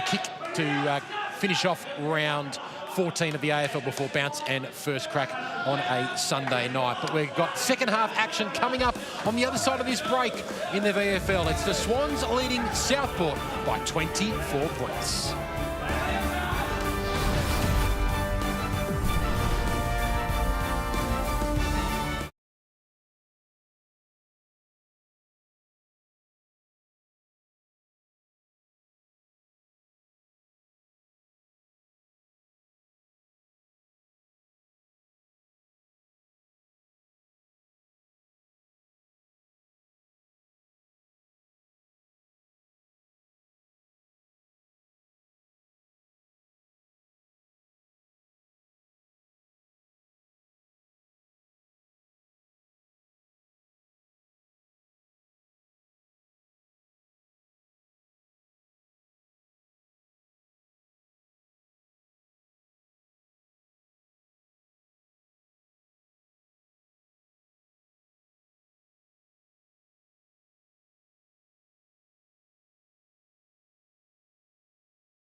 back to Fankhauser Reserve at halftime. The Sydney Swans lead the Southport Sharks by 24 points. A lot on the line in the second half for these two sides as they look to both register their 6th win of the VFL season as we enter the halfway mark of the season. Great to have your company wherever you're watching. Jess Webster with you alongside Ben Waterworth, Collingwood AFLW, Best and Fairest Jordan Allen, and on the boundary for us this afternoon, former Lions captain, Best and Fairest and All-Australian Tom Rockcliffe. Tom, what do you got for us? Yeah, the conditions have worsened somewhat. A little bit of cloud cover has blown in and the breeze has picked up. So Southport will be kicking with probably a 3 or 4 goal breeze. And as we've seen in that first quarter as well, Taylor Adams, a big story here. He went down with hamstring tightness, awareness, unfortunately for him. So hopefully it's only on the minor side and he just grabbed a little bit and he can recover quickly and get back out to playing some sort of footy. And it's certainly disappointing news from a Sydney Swans perspective. You can see the disappointment on his face on the bench there. That happened in the opening minutes of the first quarter. Southport also with an injury concern of their own. No Brock Aston as well, injured his hamstring in the first quarter. But this is a massive third quarter, Ben, for the Southport Sharks. They're down by 24 points at halftime, and it's really important for them, for their confidence for this VFL season. A long injury list as well, as we know, but they'll be keen to get off to a good start in this third term. Where do you think they might be able to get on top of the Swans, Geordie? Because they had such a strong start to the game, particularly at stoppage, but the Swans have just been able to wrestle momentum back. They ended up kicking 5 goals to 3 in that second quarter. Yeah, it's a good one. I think you look at the marks, disposals, handball receives. Obviously, the Swans are a really strong handball receive team. Southport just need to get their hands on it and use it well. I think that has been the really grating difference between these two teams. Swans just look really clinical going inside 50 and particularly into the breeze in that first quarter. Against the breeze in that first quarter, the Southport Sharks just really struggled, I thought. So I'd love to see them use a little bit more method in this third quarter, with the breeze. Good thing is, from a Southport perspective, there's still a lot of players who got room to grow in their game. Sam Day and Ryan Burton in particular not having a massive influence in the game so far. Swans by 4 goals as we recommence proceedings here at Fankhauser Reserve. Both teams looking respectively for their 6th win of the season. Tane Dawson to Jacob Dawson, who kicks it away. Pescott first to meet it. He's also been quiet to start this game. Swans link up via hand. Shipley's been very busy today. Touch number 19 for him to Toley, who's kicked 3 of Sydney's 8 goals. Strong hands shown there by Longmire. McDonald almost hurting himself as he attempted to spoil. And inside 50, while Toley, uncontested, dropped the mark, but he's tucked up in the pocket, centres it. No Swans player came up to meet it first. Mellis brought down by Gadsby. Players converging the footy now. Jacob Dawson involved. Umpire hovers and calls for a ball up inside the 50.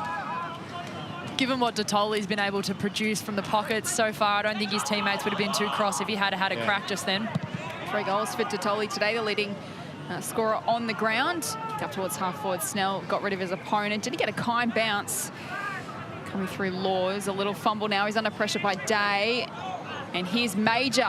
He kicked a first goal on debut in the first quarter. Misses his opportunity here.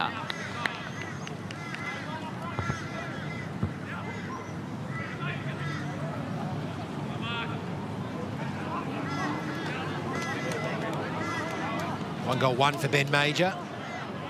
Former Coburg product in the Southport. Swans will link up via hand. Bowman gets the 1-2. Kick skews off the side of the boot. So Southport can reload from the wing.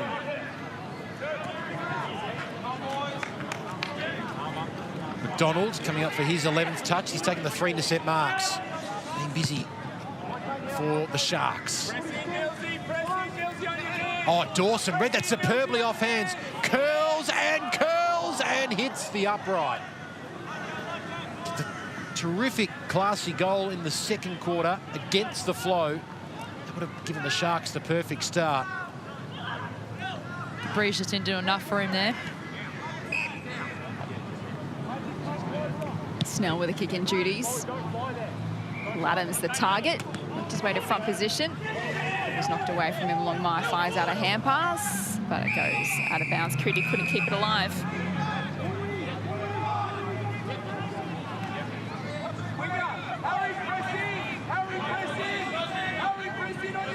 product out of the sample competition. Billy Cootie had a massive 2025, played 21 senior games, won their best and fairest. From the stoppage, Sharks work it forward. Go inside forward, 50, whistle on play. And it's going to be a Sydney free kick.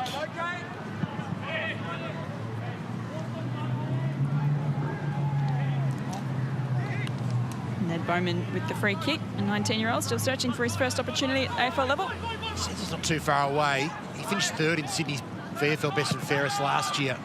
Ned Bowman. Kick has been intercepted. Gadsby marks. Waste no time. Gives Southport another look inside 50. Lowson up high. Couldn't quite take the mark. He had his name written all over that one. Peters, Harrison, looking to run it out via hand, but Lowson follows up with a tackle. Not rewarded. Out of zone umpire has paid the free kick.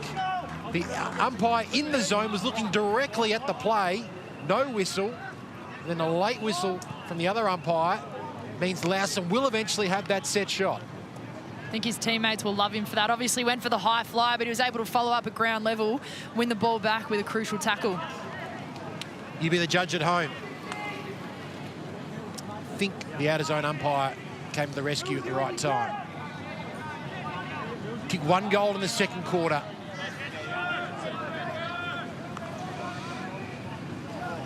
To keep his side within striking distance at the start of the second half. Sam Lowson lets it fly and drills it. Big roar from the gun forward. He's got a couple. Really like this start from the Sharks so far. Every single time they went inside 50 on the rebound, the Swans just couldn't get it past halfway. So these repeat entries are putting the Sydney defence under a lot of pressure. And this is what happens when you've got forwards who are willing to work really hard to retain the footy in their front half. You get the reward from the umpire there, and gives Lawson an opportunity to have a crack at goal, and great conversion.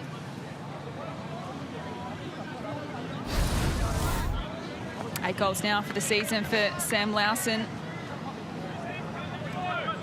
And the timely one at that. The perfect start to this third quarter for Southport. Back to 16 points the margin. Out of the middle, Adams gives it off to Detoli.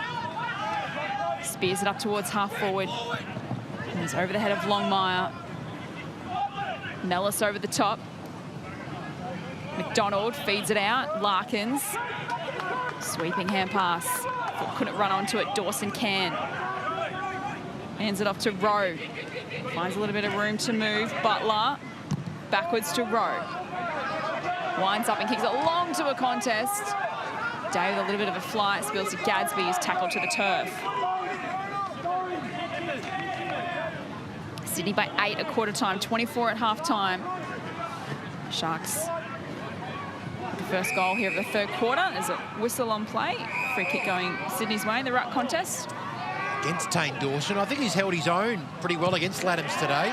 Big bump as the Swans kick the ball forward. Rowe at the back has McDonald for support. Webster assesses. A bit of Grant Birchall about the way Christian Webster goes about his footy. The hunched shoulders, the left footer. It's a niche reference. Jack Scrimshaw maybe for the nose. There's Lowson asserting his authority. Billy Cootie hit the deck hard. Swans get it back here. Peters into the arc. Big decisive fist there from Tane Dawson to Tolley in the pocket. Rowe pounces and was taken high by Mellis. Charlie Rowe can reset. Last week at a career-high 21 disposals for the Sharks against Frankston. Lowson got rid of Laddams illegally. Laddams has a laugh with Sam Lowson. Again, busy Pete Laddams. 16th disposal coming up for him. Hooks it into the pocket. Ryan from behind, brought it to ground. Longmire with the crumb. Detoli. That is an amazing kick. It's paid the 15 metres. I think that was intentional from Jesse Detoli. Saw his player, his teammate, the corner of his eye, and he hit Clifton. Unconventional, yes. Absolutely, but effective 100%. Couldn't have meant that. I think he did. That's a slider kick. Can Oscar Clifton reward the Totoli brilliance? The 18-year-old to the top of the goal square. Spencer was taken high and can reload for the Sharks, but they're on their last line of defence here.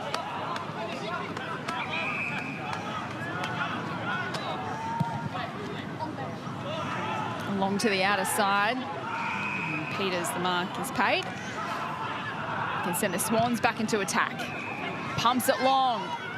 Right to the line. It gets out the back. McDonald with some work to do. Webster close to the line. Castellini, hurry kick around the corner. Bowman slaps it forward. Sutton can't keep it alive. In fact, it's going to be a last touch free kick to the Southport Sharks. Harry Sullivan, footy in hand.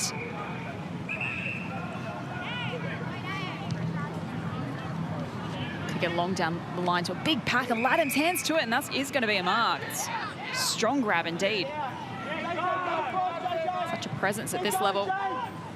Kicks it backwards, and the Swans can generate some run off half back. O'Loughlin down the corridor. Good kick two to find Cootie. As he got up ahead. Kick it to a contest. Spencer in front position, knocks it towards the pocket. Totoli's lurking. McDonald sees it over.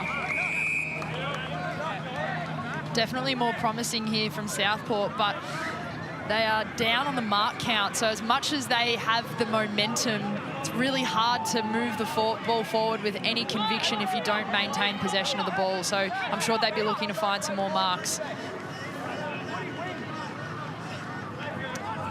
Dangerous spot here for the Southport defence.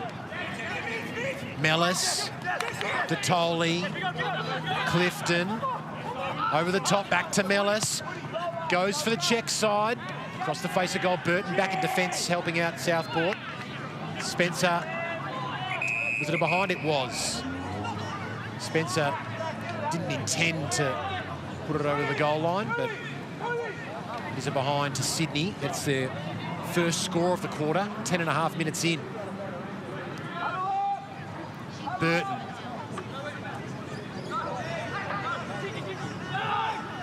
Have the kick-in duties here. Short to Webster as we head downstairs to Tom Rockcliffe. Yeah, we've seen Matt McGuinness have that big contest towards the back end of the second quarter there. He hasn't re-emerged. He's downstairs doing a HIA, and his day may be done. Thanks, Tom. It's the Swans in defence here through Snell. Short to Harrison. Again, looking to use that switch, the Swans. Sutton. Harbour. That might be Curry on this occasion, who's received it. Kicks to half forward. Flying over the top there, Wood decisively sends it over the line and out of bounds. Carnage continues for Southport, losing another key player to concussion. And McGuinness, Aston out in the first quarter with a hamstring injury to add to their very lengthy injury list. Trail the Swans by 17 points halfway through this third quarter. Laddams against Day and Ruck. Cootie read it best off the contest. Totoli under pressure by McDonald. Oh, Webster over the top. It's going to be a Southport free kick. Below the knees contact. Webster chips it forward to Foot. Just 10 disposals for Zach Foot today. Sends it inboard to Rowe. Young 19-year-old back to Foot. This is a promising build-up here for the Sharks. Foot directs it into the pocket, and Lawson pulls in the mark. Seems to be the avenues to goal, doesn't it? That ability to put speed on the ball. It's beating Sydney at their own game, and that's the only time that Southport have really looked promising going forward. It definitely has been an arm wrestle this quarter, although it feels like Southport did a great job defending their defensive half, then only conceded the 1 point, or the 2 points rather, and now they've set up Lawson for a goal. 2 goals already for Sam Lawson. Sends the kick on its way. And the Sharks have back-to-back goals here in the third. Felt like a good way to get Zach Foote involved in the game as well. Jess mentioned he only had 10 touches, but he has 3 in the space of 20 seconds there. It was a devastating run through the middle. He's a bit of a game breaker for the Southport Sharks, but a confidence booster for them, 2 goals in a row.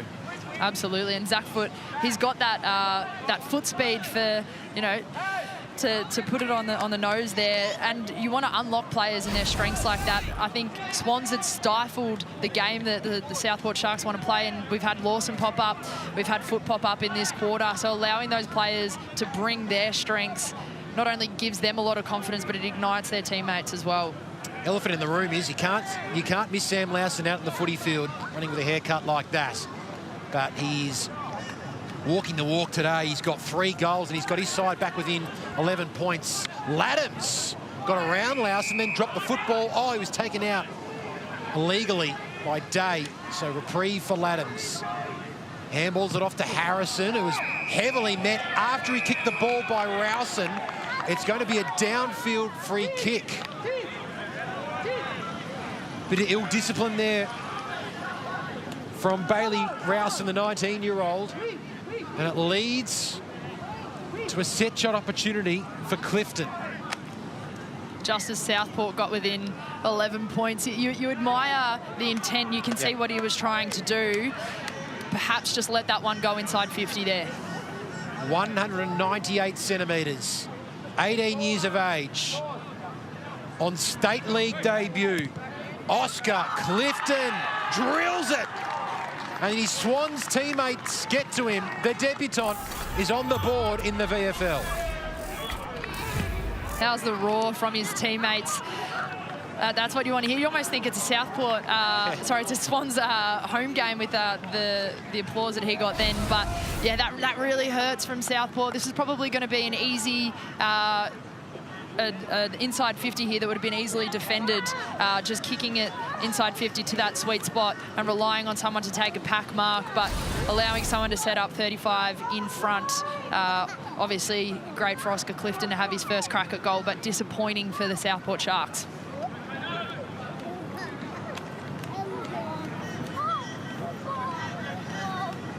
Great to see the young kid getting an opportunity at this level and getting a goal to his name. Cootie bursts away from the middle.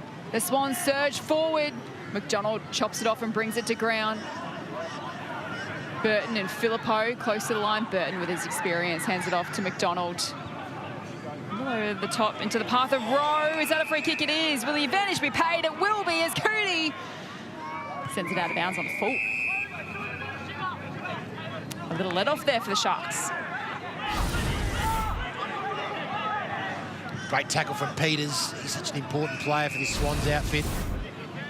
Cootie rolling with the momentum, but unable to capitalise. And since that second quarter, the Swans have been able to answer every Southport challenge today. Can they throw another punch here, the Sharks? Major, careful kick to Day, who is unopposed. Major's kept on running. Castellini's involved as well. Will want his left side. He's able to shrug the tackle of Norris. Handball's inboard to Rowson. He missed the target. O'Loughlin, Gibbs, Clifton. The young Swans combine. Goes for a run along the wing. Open forward 50. 2-on-1 though in favour of Southport. McDonald went to ground though. Allows Ryan to pounce. Has some run on the outside. Cootie, second time round. Nails it on the run. And the Swans have 2 on the trot. A few lungs would be burning going from D50 to forward 50 back to D50. Or should I say forward 50 for the Swans. That was just a high transition play. You could see the Southport Sharks trying to get up to maintain that ball inside forward 50, but on the rebound, the Swans just opened up that near side wing, which allowed Cootie here to finish with the goal. There wasn't a whistle blown in probably a good 2 minutes of play. That gets the lungs going and Cootie's on his haunches. Well deserved.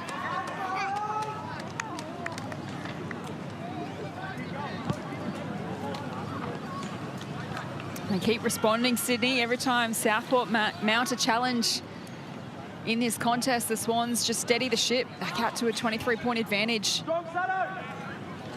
Sharks got to within 11 points. Got another ball up in the middle. Mr. Tolley wraps up. Lawson. Laddams takes possession out of the ruck, then was caught high. He'll get a free kick. The advantage is paid. Titterman. Well done by Shipley to find Bowman by hand. Spears it inside the arc, and Filippo back with the flight. That's how potent this Sydney team is. You give them a sniff and they'll absolutely convert. Disappointing from the Sharks, although they have conceded inside 50s at the moment. They're currently sitting... Where are they for this quarter? I'll get back to you, Jess. Oh, good, Geordie. We'll stay with the kick. 7 disposals. 3 straight behinds to start this game. Ivan Filippo. But he can send through his 3rd major. And the Swans are full of running at the moment. Geez, and you put it through too, goalpost height. Yeah. That inside 50 differential, 10-6 in favour of the Swans, but some really great defensive efforts from the Southport Sharks. It seems that only the last few inside 50s the Swans have actually converted, which is really, it's frustrating for a Southport Sharks team that had put in such great defensive efforts. But Philippou, he's popped up every single quarter. Few goals to his name now. I think that's 3-3 for Philippou after 3 behinds to start the game. And 18 goals for the season as well. He kicked 5 against Footscray, kicked 3 last week against St Kilda, and now 3 today with a quarter and change remaining at Southport. Dawson tries to get Southport going again. Day doing the ruck work. Sutton almost taken high. Shipley had a fresh airy. And then Jacob Dawson comes through, trying to release a teammate in Mills, and is successful in doing that. Mills kicks inside 50. Swans have numbers back. Well played by Norris to lend a hand. Back to Snell. Kick just had a little too much juice on it. Put his teammate and Cameron under the pump. Dawson goes back and tries to win it. Trying to play for the free kick. Comes to Reardon. Spears it into the arc, and it's a beautiful kick. And an opportunity, a rare opportunity today for Southport's leading goal kicker in Max Pesgett to have a look at the sticks.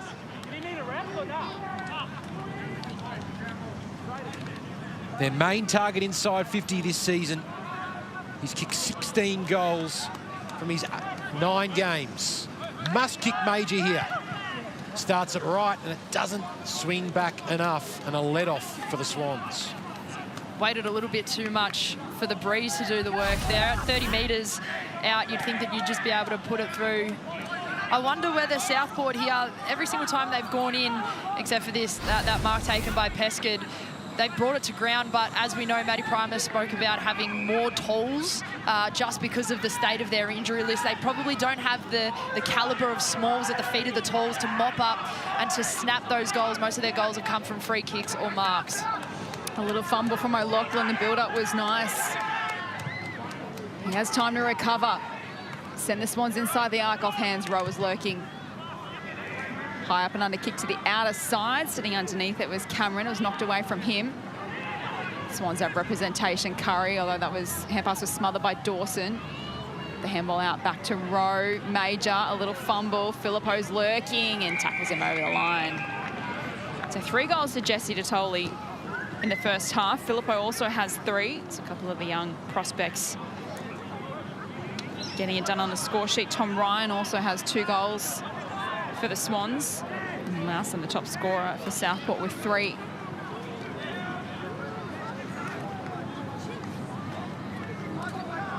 Sydney have kicked the last 3 goals of the game. Day taps it down to Sutton. He's wrapped up by Mills, and we'll have another ball up on the wing. I mentioned those 2 young guns for the Swans as well. Ned Bowman's having a really good game as well out of defence. They're one of their top picks from the 2024 draft, pick 26 back then. Free kick here for the Sharks. Dawson feeds foot. Thumps it forward. They've got lots of numbers at ground level here, Southport. Pescud putting the pressure here on Norris, but Norris was up to the task, did well. Mellis, Sutton, outside of the right boot there. Walking ball forward, ounced on by Rowe. Reardon, Jacob Dawson, touch number 28 for him. And Foot starting to get busy. Dawson makes it look so easy. He just knows when his teammates are going to get the ball, pops up into those opportunities where they can do the work and give it out to him, and he's a great ball user too. Intercepted by Bowman. Awkward bounce for Webster. Longmire applies the pressure. Spencer and Webster link up. The outnumber wins out for Southport. Up high went Larkins, and he was illegally interfered with by Shipley. I'm not quite sure why players continue to argue that when they've got their back to the ball. We all know that that front-on contact, even if you do make impact with the ball, it's always going to be paid a free kick. Is it strategic to just hold up play a little bit? Definitely is, but you could see how incredulous he was when it was paid against him. I don't know why you bother arguing about it. Good acting, maybe. Perhaps. Need the next goal, Southport, to stay within striking distance. They're 28 points in arrears. Tom Ryan, won it down. Shipley trying to run onto it. A hand pass through the field towards Mellis, who got his opponent high. And here's an opportunity for Southport. Rowe will send it long. Oh, hands to it from Major. Couldn't come down with a mark. Great pressure from Pescud. Smothered the kick. Goes in again. Hand passes over his head. No one was there. And it, I think, maybe hit the post on the way through. And it'll be a minor score. 27 points is the task for Southport. Can you build a case for the Sharks, Geordie? Do they look like that maybe they're going to have more energy to run out this game? Or do you think Sydney are just well on top at the moment?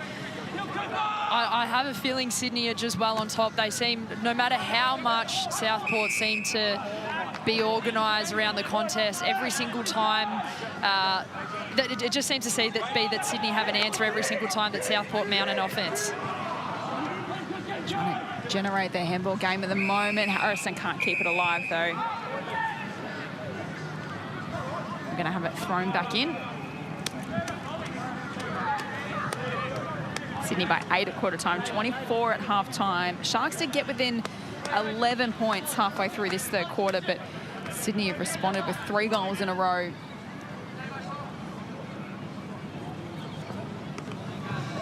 Tane, Dawson and Ruck, but Swans went out. Curry, wobbly kick off the boot. It's going to be intercepted by Larkins, who hands it to Rowe. He's just parted for him a little bit. Sends the kick out wide. Strong mark taken by the first gamer and Oscar Wood. Made his VFL debut for Gold Coast last year. He's making his club debut for the Sharks today. Sharks go inside forward 50 and Bowman sees it over the line.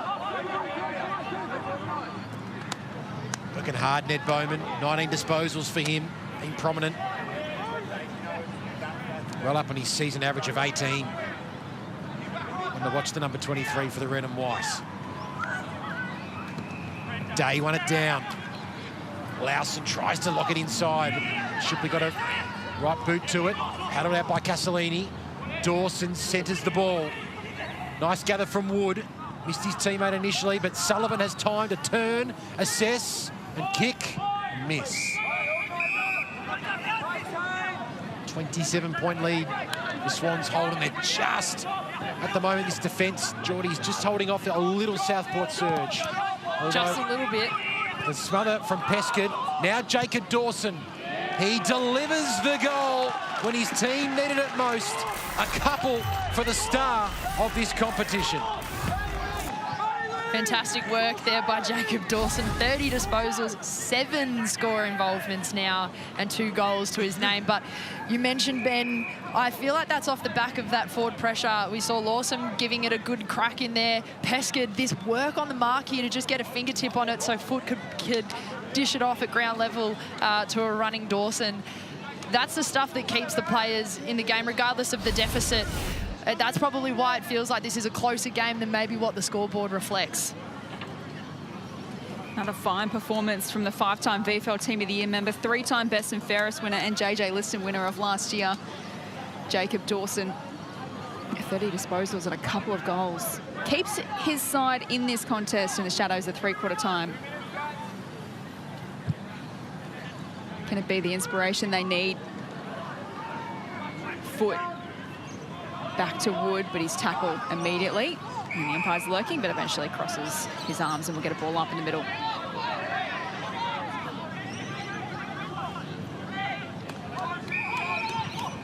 going to be a block out in the ruck contest. Laddams hands it off to Cootie.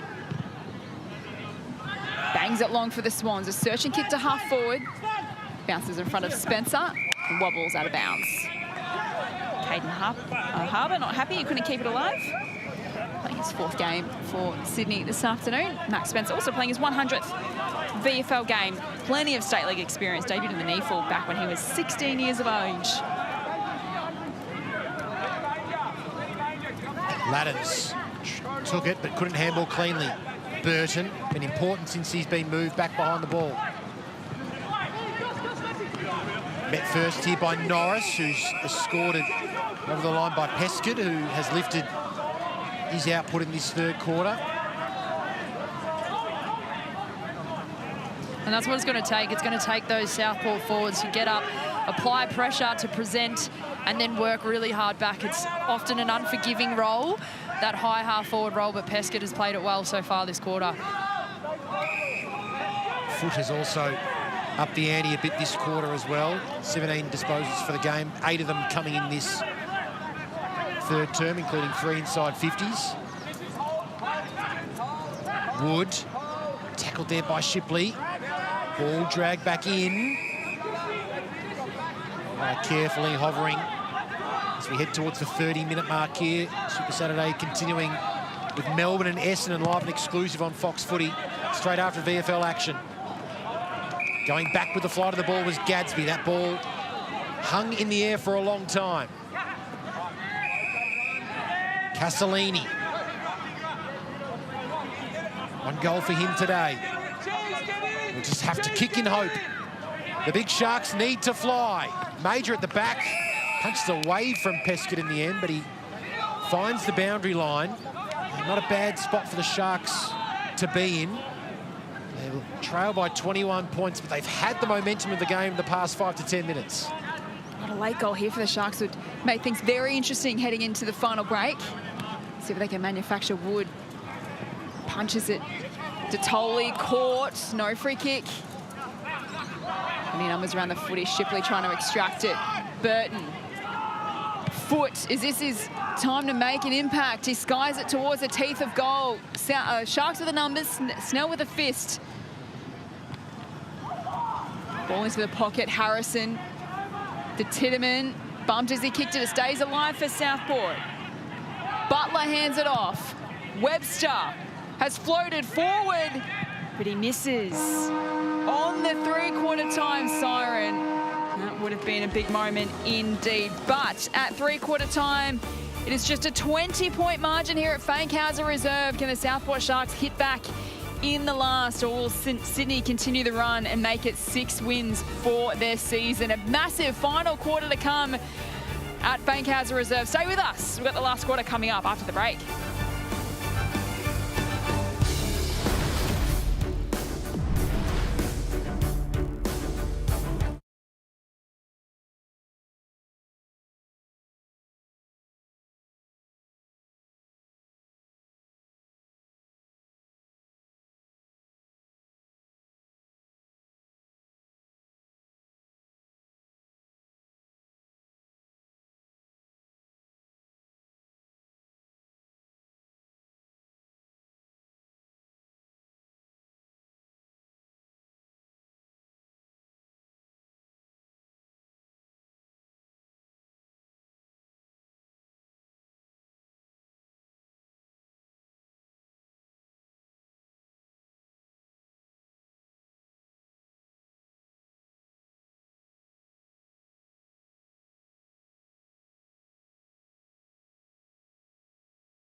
Well, blink and you would have missed Southport's explosive start to this VFL action. Zach Foot getting involved, linking up with Rawson for the first goal of the game, and Southport early in the second quarter, inspired by their captain Jacob Dawson, within 4 points of the Swans, but the young guns got going. Tom Ryan with a party trick, one-handed mark, and the likes of Jesse Tatoli, Tom Ryan, and this goal from Havan Philippou have inspired the Swans to a 20-point lead as we turn for home here at Fankhauser Reserve. Sydney 11-10-76, Southport 8-8-56. Ben Waterworth with you alongside Jess Webster in the 71-game Magpie, Geordie Allen. And Geordie, you've seen a really influential game today from Billy Cootie, the AFL-listed Swan. 23 touches and a goal, and he's always involved in this link-up play. Yeah, absolutely. He's contributed to 8 inside 50s for the Swans today. He's the leading disposal getter, second to Dawson on the ground. Six score involvements as well. I think he's just popped up whenever they've needed to kick that crucial goal against the grain as Southport were working their way into that third quarter. Nick Malcheski, the Swans coach, is with Tom Rockcliffe. Yeah, just down here with Nick. You must be impressed with how the boys have responded. Every time the challenge has been thrown down and they seem to respond. Yeah, no, we have been. A bit disappointed that call. We lost the contested possession and tackle count. We only had 4 up until the 17-minute mark. So that was a standout in the first half, and we'll just try and pick that up again this quarter. That was the message at three-quarter time, get the contest work right. Yeah, get the contest work right and then set up structurally and nail your roles, and hopefully we have a win. Good luck for the rest of the game. Thanks, Robbie. He's right, Nick Malcheski. The Southport Sharks in that third quarter, +7 for contested possessions and +9 for tackles as well. So you saw it on the screen visually that the intensity went up from them. Now it's about getting scoreboard reward for effort. That's it, and that was after the Swans were -9 in the second quarter. Sorry, Southport were -9 in the second quarter for tackles. So the Swans are definitely, that was the difference, I think. Yep. The Southport were able to bring themselves into the game by applying more pressure at the source. Ever the competitor is Nick Malcheski as a player and a coach as well. A big opportunity for the Swans to get their season back on track. They've lost their last 3 by 14 points or less, and they have a bye coming up next week. So they'll leave nothing out there in this final quarter. And for the Sharks, we desperately want to return to the winners list. Come into today with a 5-4 record as we get the final quarter underway at Fankhauser Reserve. Foot trying to have an influence, hands it off to Mills. They win the first clearance of the day. Up towards half forward to Lowson, who's got 3 goals. Moves it into the pocket. It's off hands and it goes out of play, but they get a forward 50 stoppage to look at here, the Sharks.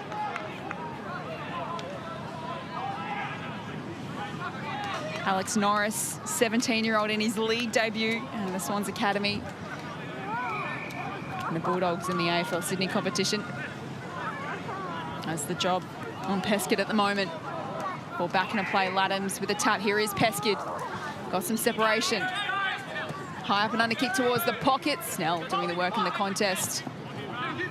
Coming through Rawson to kick the first goal of the game. He's tackled over the line. A little bit of afters. There's tension starting to flare here at Fankhauser Reserve. Sam Day involved as well. Umpires content to quickly restart play. Even at 33 years of age, the spark is still there from Sam Day. The competitive juice is still running through his veins. Swans will get the clearance. Peters to Tatoli. Towards a 2-on-1. It was well played by Webster, who left his man to impact this contest and then allow Spencer to run it away. Larkins couldn't keep it in. Now, was it a handball over the line? It's deemed a boundary throw-in. So Southport get away with one there. A 20-point lead for Sydney. 80 seconds into this fourth quarter. Both teams looking respectively for their 6th wins of 2026. Mills put his teammate Dawson under the pump. Oh, big win there from Sutton. Went in lower and harder. Foot wrapped up by Mellis and Shipley. Shipley and Mellis, 2 Swans VFL listed players, were so important to this side. Sutton deep kick into the arc. Punched away there from Clifton. Spencer sends it over the line with his team still trailing by 3.5 goals.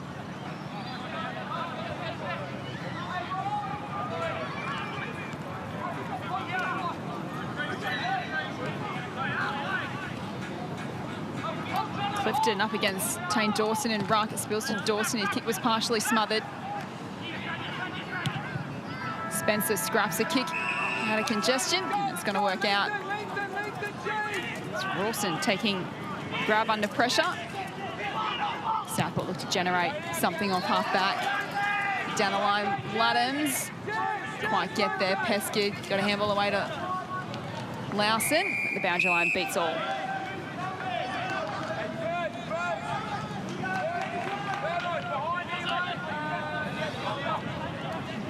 Beautiful day on the Gold Coast here at Fankhauser Reserve. Don't you love seeing the cars up on the banks there? True local footy feeling, but high quality out on the field today. And Cootie has been at the top of the pops as well. Big clearance to Clifton, who kept his feet and kept the ball moving forward towards Longmire. Has Spencer for company. No free kick given away there by Spencer. Rawson gave it away. Longmire gets it back, then put it straight back into the lap of Webster, although still going here, the Swans. Mellis is a noted goal kicker. Tries to free up Shipley, does free up Shipley, and he misses to the left. It just sneaks in for a behind. It is the Swans able to get the first score of the quarter.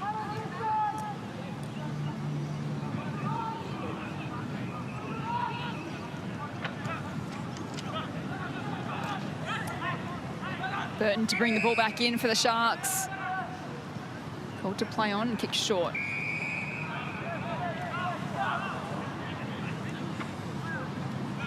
Sullivan hands it back to Burton. So that wise. Shipley, he infringed and gives away the free kick on foot. Back and board to Sullivan. Nice gather in the end. Down the line for Reardon. Wants to hand it off to Dawson, who's been everywhere today. Over 30 possessions and 2 goals. He pumps it long for the Sharks. Day! Juggling effort completes the mark, and this is a big shot at goal coming up for the Southport Sharks. Puts the ball up in the air to say, I'm having a crack here, boys. Former Sun and Lion with 162 games of AFL experience, joined Southport this year.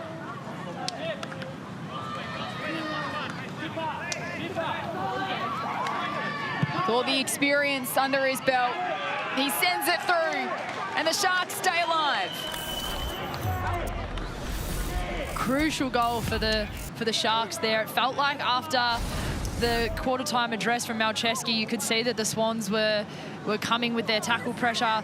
Currently, they're up by 4 tackles this quarter, so really difficult to work it out from those contested situations, which meant that Southport had to take it forward with conviction, and absolutely they did. From that inside 50 from Dawson, and Day converts. His 12th goal of the season, and it comes at an important time. Sam Day just been missing that big contested mark inside 50 a lot today, and the former Sun and Line delivers. Tane Dawson competing in that ruck contest well, but Laddams on the outside. Pushes the ball forward, Longmire, what a gather. The snap, the goal! The Swans respond again to the Sharks' challenge. Respond again, they do it. Seems every single time Southport get one on the board, Swans have an answer. Great work there just to snap it around the body. From the clearance here, it didn't take them long to get the ball forward. Laddams just finding a way to get the ball to boot. Again, that dirty ball, it's really unpredictable, and it puts the defence under a lot of pressure. Not much that Larkins could do there to stop a running Longmire and a snap a goal. It was fantastic work, and what has been impressive about the Swans, and every time they've responded to the challenge, Geordie, it is the young players that are standing up under pressure at the moment out there today. Longmire, just 21 years of age. Cootie on the burst. Sends it long. Ends to it, but no mark. Spills to Mellis. Hooks it around the corner. In position A is McDonald, who's done some important things in defence for the Sharks today.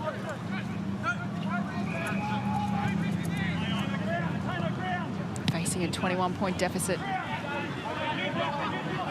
Laddams had his name written all over that. He can mark and play on and pump it long again. Swans continue to press. Out the back, a scrappy kick forward from Harbour. Great hand of foot there from Harbour.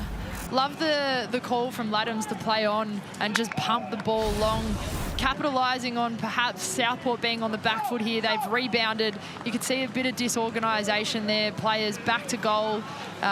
You know, when you have your back to goal as a defender, it's not usually a good sign. And Southport just seem to not be prepared for a quick entry, and that's a great opportunity for a player to come in, get that front and centre and convert. So not only do the Swans respond every time, they also put on multiple goals afterwards. They just have not allowed Southport to settle back into this game at any time. It has been a real professional performance from this young Swans outfit, as Caden Harbour puts through his 3rd goal from his 4th game this season. And a great matchup between those two on the ball. Dawson and Cootie. Blocking free kick paid against Laddams, going the way of Day, who wants to get it moving quickly.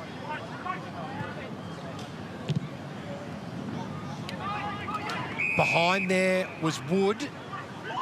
Free kick being paid against the Swans. It was Cameron who was penalised. So Oscar Wood spears it into the arc. Right place, right time. Another intercept mark for James O'Loughlin. His 4th of the game. And he looks silky back there. That's a great kick too to Cootie. 27-point lead for Nick Malcheski's side. Cootie called a play on. Kicks it towards the wing. Good contest from Titterman. Able to push the ball forward. Laddams trying to run onto it. Spencer met it first. Rowe went in low and hard, as did Harbour, who rips it away. And won it back and then kicked over his head inside 50. And then Clifton waiting at ground level. Has Mellis behind him for support. Doesn't use him. Goes himself and misses off to the left. But these young Swans continue to impress away from home today.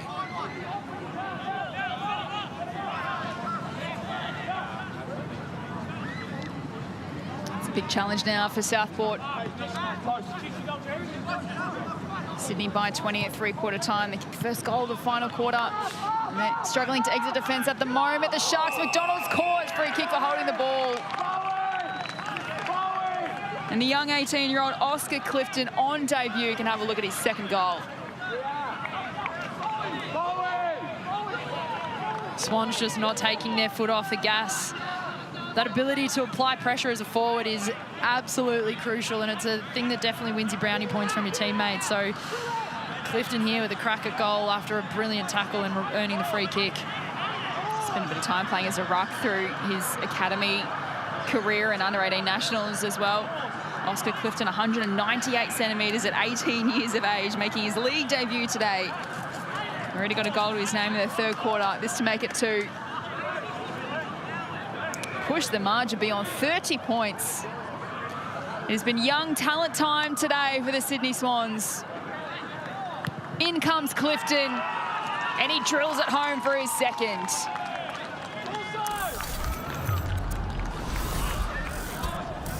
I think you should be happy with the performance he's had today.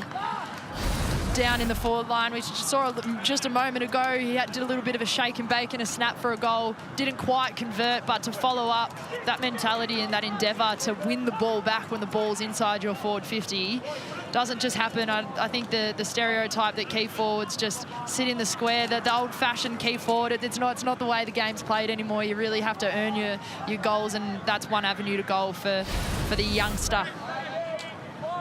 They've been able to pounce when they go inside 50. So from their 49 inside 50s today, they've been able to score 1 in every 2 entries as well. 26 scoring shots from 49 inside 50s, whereas just 17 from 42 for Southport. Been much more damaging once they've got the ball in the danger area. His foot from the centre. Big contest here. Peskard able to get the ball to ground level. Rawson, who kicked the first goal of the game, kicks it high. Sutton going back with the flight, takes the relieving mark. And on that bend, Swans are actually second in the comp for scoring accuracy with a 64.3% average. They're a bit below average today, actually, so they could be a lot more. This deficit could be larger. Reardon was able to intercept, and he just missed with the kick. Pescott sees it through for a behind. Snell can reload. For the Swans, a 33-point lead for Sydney, who've lost 4 of their past 5 games in the VFL. They look destined to get back to the winners list today, unless Southport can pull off a miracle from here. Kick might have been smothered off the boot from Wood. Intercepted by Laws.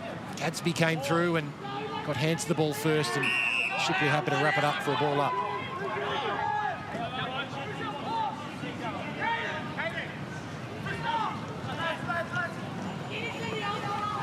Laddams takes it out of the ruck. Sutton gets a handball away and run out of room.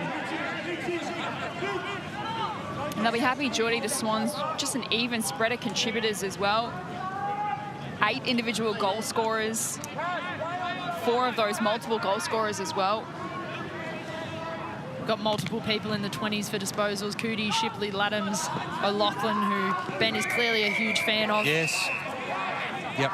He's certainly earned a few more fans, I reckon, this morning. Yeah, no doubt. Because he's a 19-year-old. He was technically draft eligible last year, but he stayed with the Swans Academy for another year, which is what Brett Kirk's son, did a few years ago as well. So similar kind of approach with James O'Loughlin. You can just see he's got some great head on his shoulders here. Swans work it to Snell. No one stands the mark, so he can gallop away. Runs his full measure. Sends it long down the line. Reading it best was Webster.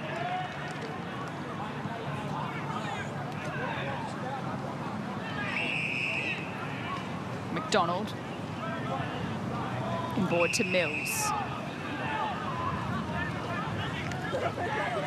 Playing just his 4th game at VFL level in his 1st season. Former member of the Lions Academy. Down the line. It's well read by Day. Can wheel and go. Wants to move it on in a hurry. To full forward. Pescott the target.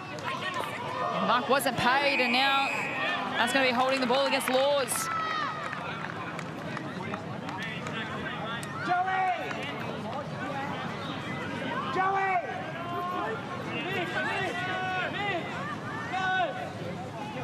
Swans have kicked the last 3 goals in this final quarter. Sam Day's goal at the 5-minute mark got them to within 15 points. Swans, as they have done all afternoon, have responded every time. But here's Max Pescott, 2 behinds, and now he finally has a goal to his name.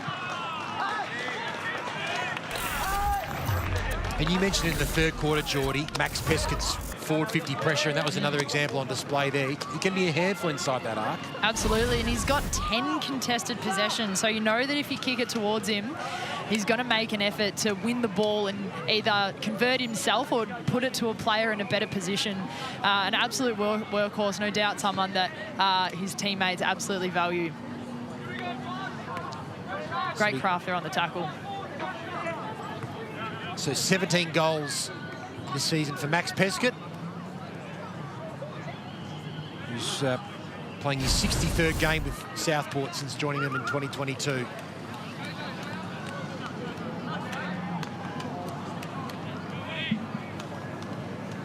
Back in the middle, Laddams won that. But gave it straight to Rowe, and now Foot back to Rowe. Inside 50 coming up for Southport. Ball comes to the back, Pescott caught behind, and height advantage that time with Gibbs, who relieves for the Swans. Shipley coming up for his 24th disposal. Well-weighted pass too. Peters kept on running and tumbled it forward. Hitting it first, Longmire, was he held without the ball? He was, and the Swans don't take the advantage, so the ball will come back here to Jed Longmire. First VFL season with the Swans, also had campaigns with Collingwood in the VFL, a couple of seasons with them, and also a season with Werribee.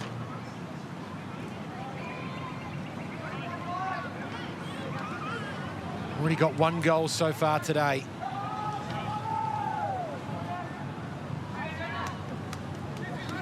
This is to put the Swans into triple figures. They've been so damaging inside the arc all day. Longmire this time can't fully capitalise, but it is 27 scoring shots to 19 in favour of the Swans.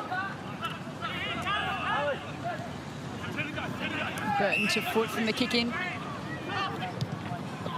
Short to Webster.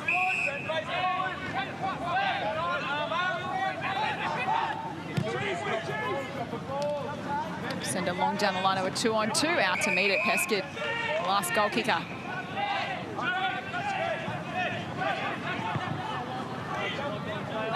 Just laterally to Foot.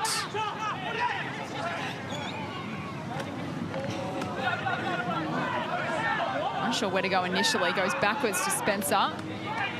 And now they've got themselves under pressure here, the Sharks, as Shipley lays a strong tackle in the middle and forces a stoppage. Pressure's been good all day, the Swans, Geordie. That's it, they've been great. Leading the tackle count by 7, if my maths is correct, after a pretty strong quarter from Southport in the third, but I think they've just been so consistent. Statistically, there's not actually much that separates these two teams, but their ability to win it at the source and take it forward, they've been clinical. Harbour checks the kick. Laddams just mistimed his run slightly. Follows up at ground level. Now Laddams has sort of dragged that in himself, has he? Oh no, holding the ball is the call against the Sharks. McDonald argues his case. But Pete Laddams will have the set shot. A couple of ill-disciplined acts against McDonald in this quarter. He's been so solid all game, and he's given away 3 free kicks this quarter alone. The ruckman is going to be going around on the non-preferred right foot. This could go anywhere. Oh, right through the goals! Pistol Pete can do no wrong in the VFL this season. Fantastic work on the goal line by Longmire, just to push his defender out to allow that one to sneak through. Again, this is what happens. Just get the ball inside 50, and Laddams here just stuck, just gets up, second effort. I wonder whether McDonald was a little bit hard done by, but I think what the umpire was seeing there was no attempt to get the ball out. So although he kind of was on his stomach as the ball fell into his lap, the umpire still needs to see an effort or an attempt to clear the ball. McDonald didn't seem to do either. 25 disposals, 8 clearances. Now a goal to his name, Pete Laddams. Showed all of his tricks as well. That last set shot. Shipley jams it on the boot. Sydney search forward again. Laddams again the target, this time punched away from him. Reardon. McDonald in defence. Bangs it out of the danger zone. Good contested work from Reardon. Now called to play on. Driving kick down the line. It's close to the boundary line. And it was touched. No, it's out of bounds on the full. So free kick to Sydney. Maybe Patrick Snell to take the free kick.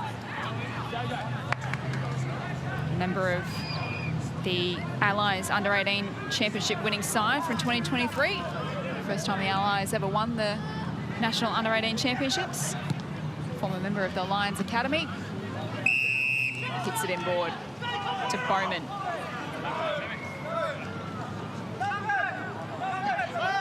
And a great game, Ned Bowman. That's the definition of the curse, as Reardon intercepts to Dawson. Touch number 32 for him, and it's a good one to Lawson. Call to play on, stepped off his mark. Had foot to his right. Kick was smothered off the boot, was rushed into that kick, but he might follow up. Here's Sam Lawson. Do it all himself. A great solo act from Sam Lawson. Puts his hands up. Don't think that was part of the grand plan. Nonetheless, he's kicked his 4th goal of the game and been a real handful inside 50, Geordie, for the Southport Sharks today. Yeah, he just tried to be a little bit too cute with it here. He was too busy arguing with the umpire of whether that was an infringement from the Swans defender, but he just snatched this one. He's so strong at ground level, ability to keep his feet there and work through like the bull he is. 4 goals. I think that's reflective of the performance he's had today. Let's just head downstairs to Tom Rockcliffe. So, Tom, you spent 4 seasons on the Port Adelaide list alongside Pete Laddens before Pete moved to the Sydney Swans. How have you seen his development and his journey at Sydney? Because he's turning into a ridiculously good player, certainly at this VFL level. Yeah, he certainly has. I mean, he's just a young guy when I got there, and he had a bit of maturing to do, and he's certainly done that. And he's super consistent, almost moves like a little fella out there on the ground. He just, when he does the basics really well, he contributes really strongly, and we've seen some real good performances, even at AFL level as well this year. So I'm sure at certain times he'll get his opportunity there, but he's had an outstanding year, and his development just continues to grow. And generally with ruckman, it does take them a little bit of time before they either grow into their body or their minds. What did you think of his last goal, Tom, just lining up for the snap around the corner? Yeah, well, I've got a theory on anyone over 200 centimetres, they should handball, and he got away with one. Certainly was one of the highlights of the afternoon. Sydney get a rush behind.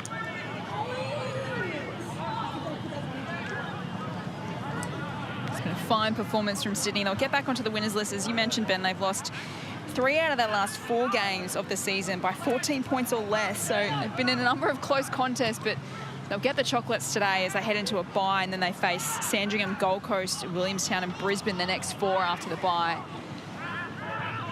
So they're inside the top 8, Sydney. Of course, the win today soured by the injury to Taylor Adams. Shipley bangs it forward. They've got free men everywhere. And one of them is Tom Ryan, who can have a look for his 3rd goal.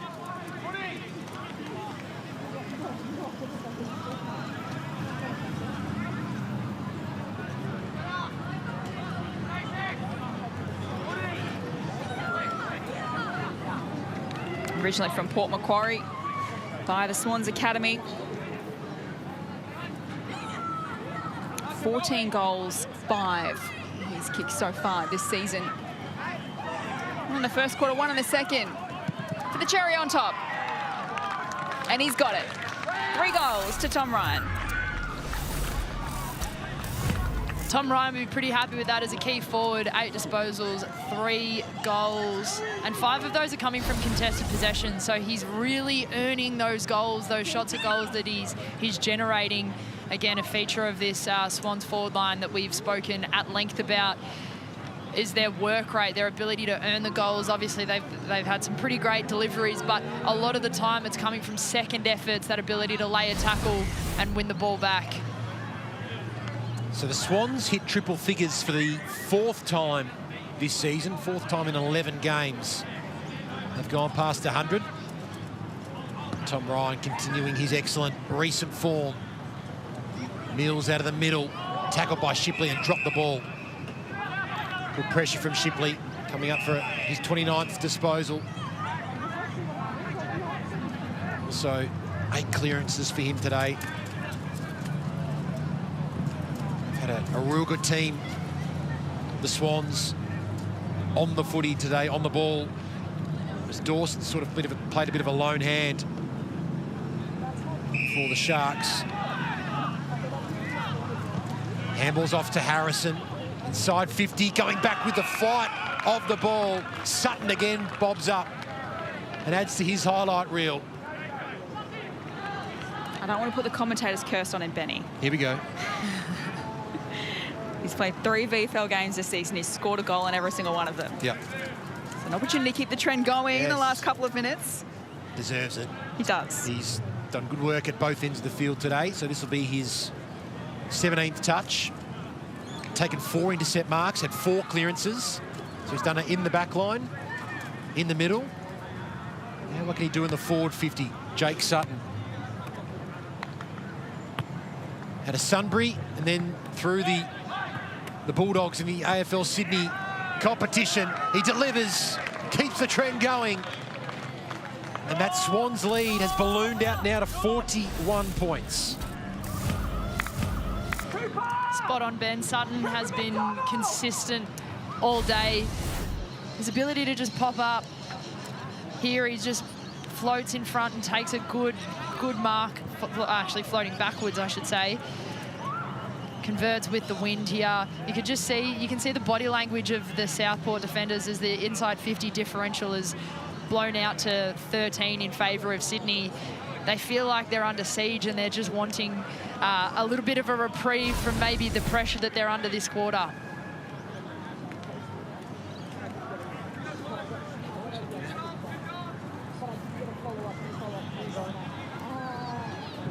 Buttons takes possession out of the ruck. Hands it to Sutton, the goal kicker. It's a time for a late one here to the Swans. Peters didn't get a kind bounce. But wins at footy at ground level. Good one-on-one battle one. Over to Cootie. Just couldn't hang on to the grab is Longmire. Filippo keeps it alive to Tolley. Kicked 3 goals in the opening half. This time centres the kick to the teeth of goal. It's knocked through for a minor score.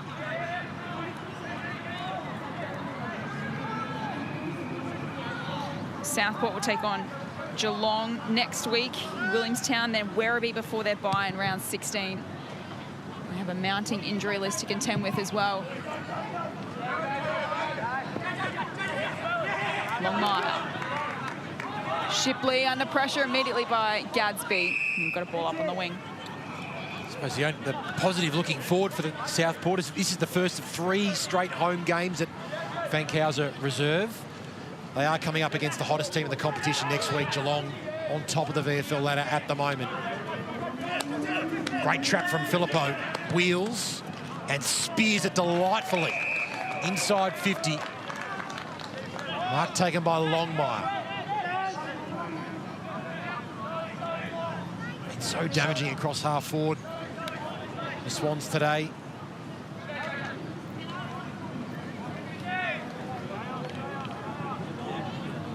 Longmire with 1 goal, 1 so far from his 8 disposals.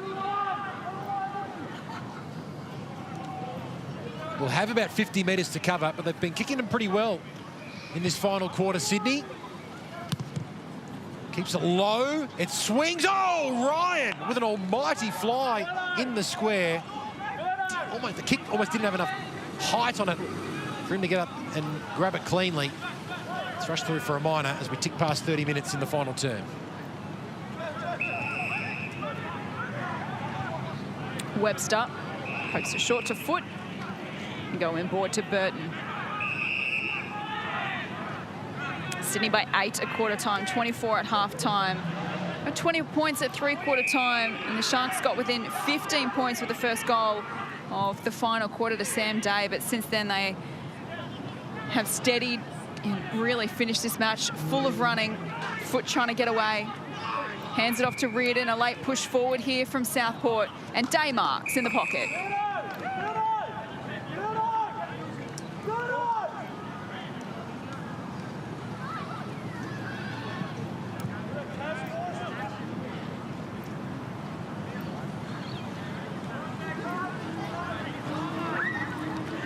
For his second goal of the term, Sam Day, and he didn't quite get good connection on that one. He's taken 3 marks in this final quarter. He has bopped up a fair bit for Southport. Snell to Laddams, big mismatch there. Laddams at 202 centimetres against Harry Sullivan at 178 centimetres. Laddams scored a play on. Was hoping that O'Loughlin Kahneman presented an option. Shipley and Major happy to see it across the paint. But it has been determined insufficient intent, I think, so free kick here to Major. Inside 50, Tane Dawson caught behind, Gibbs in front.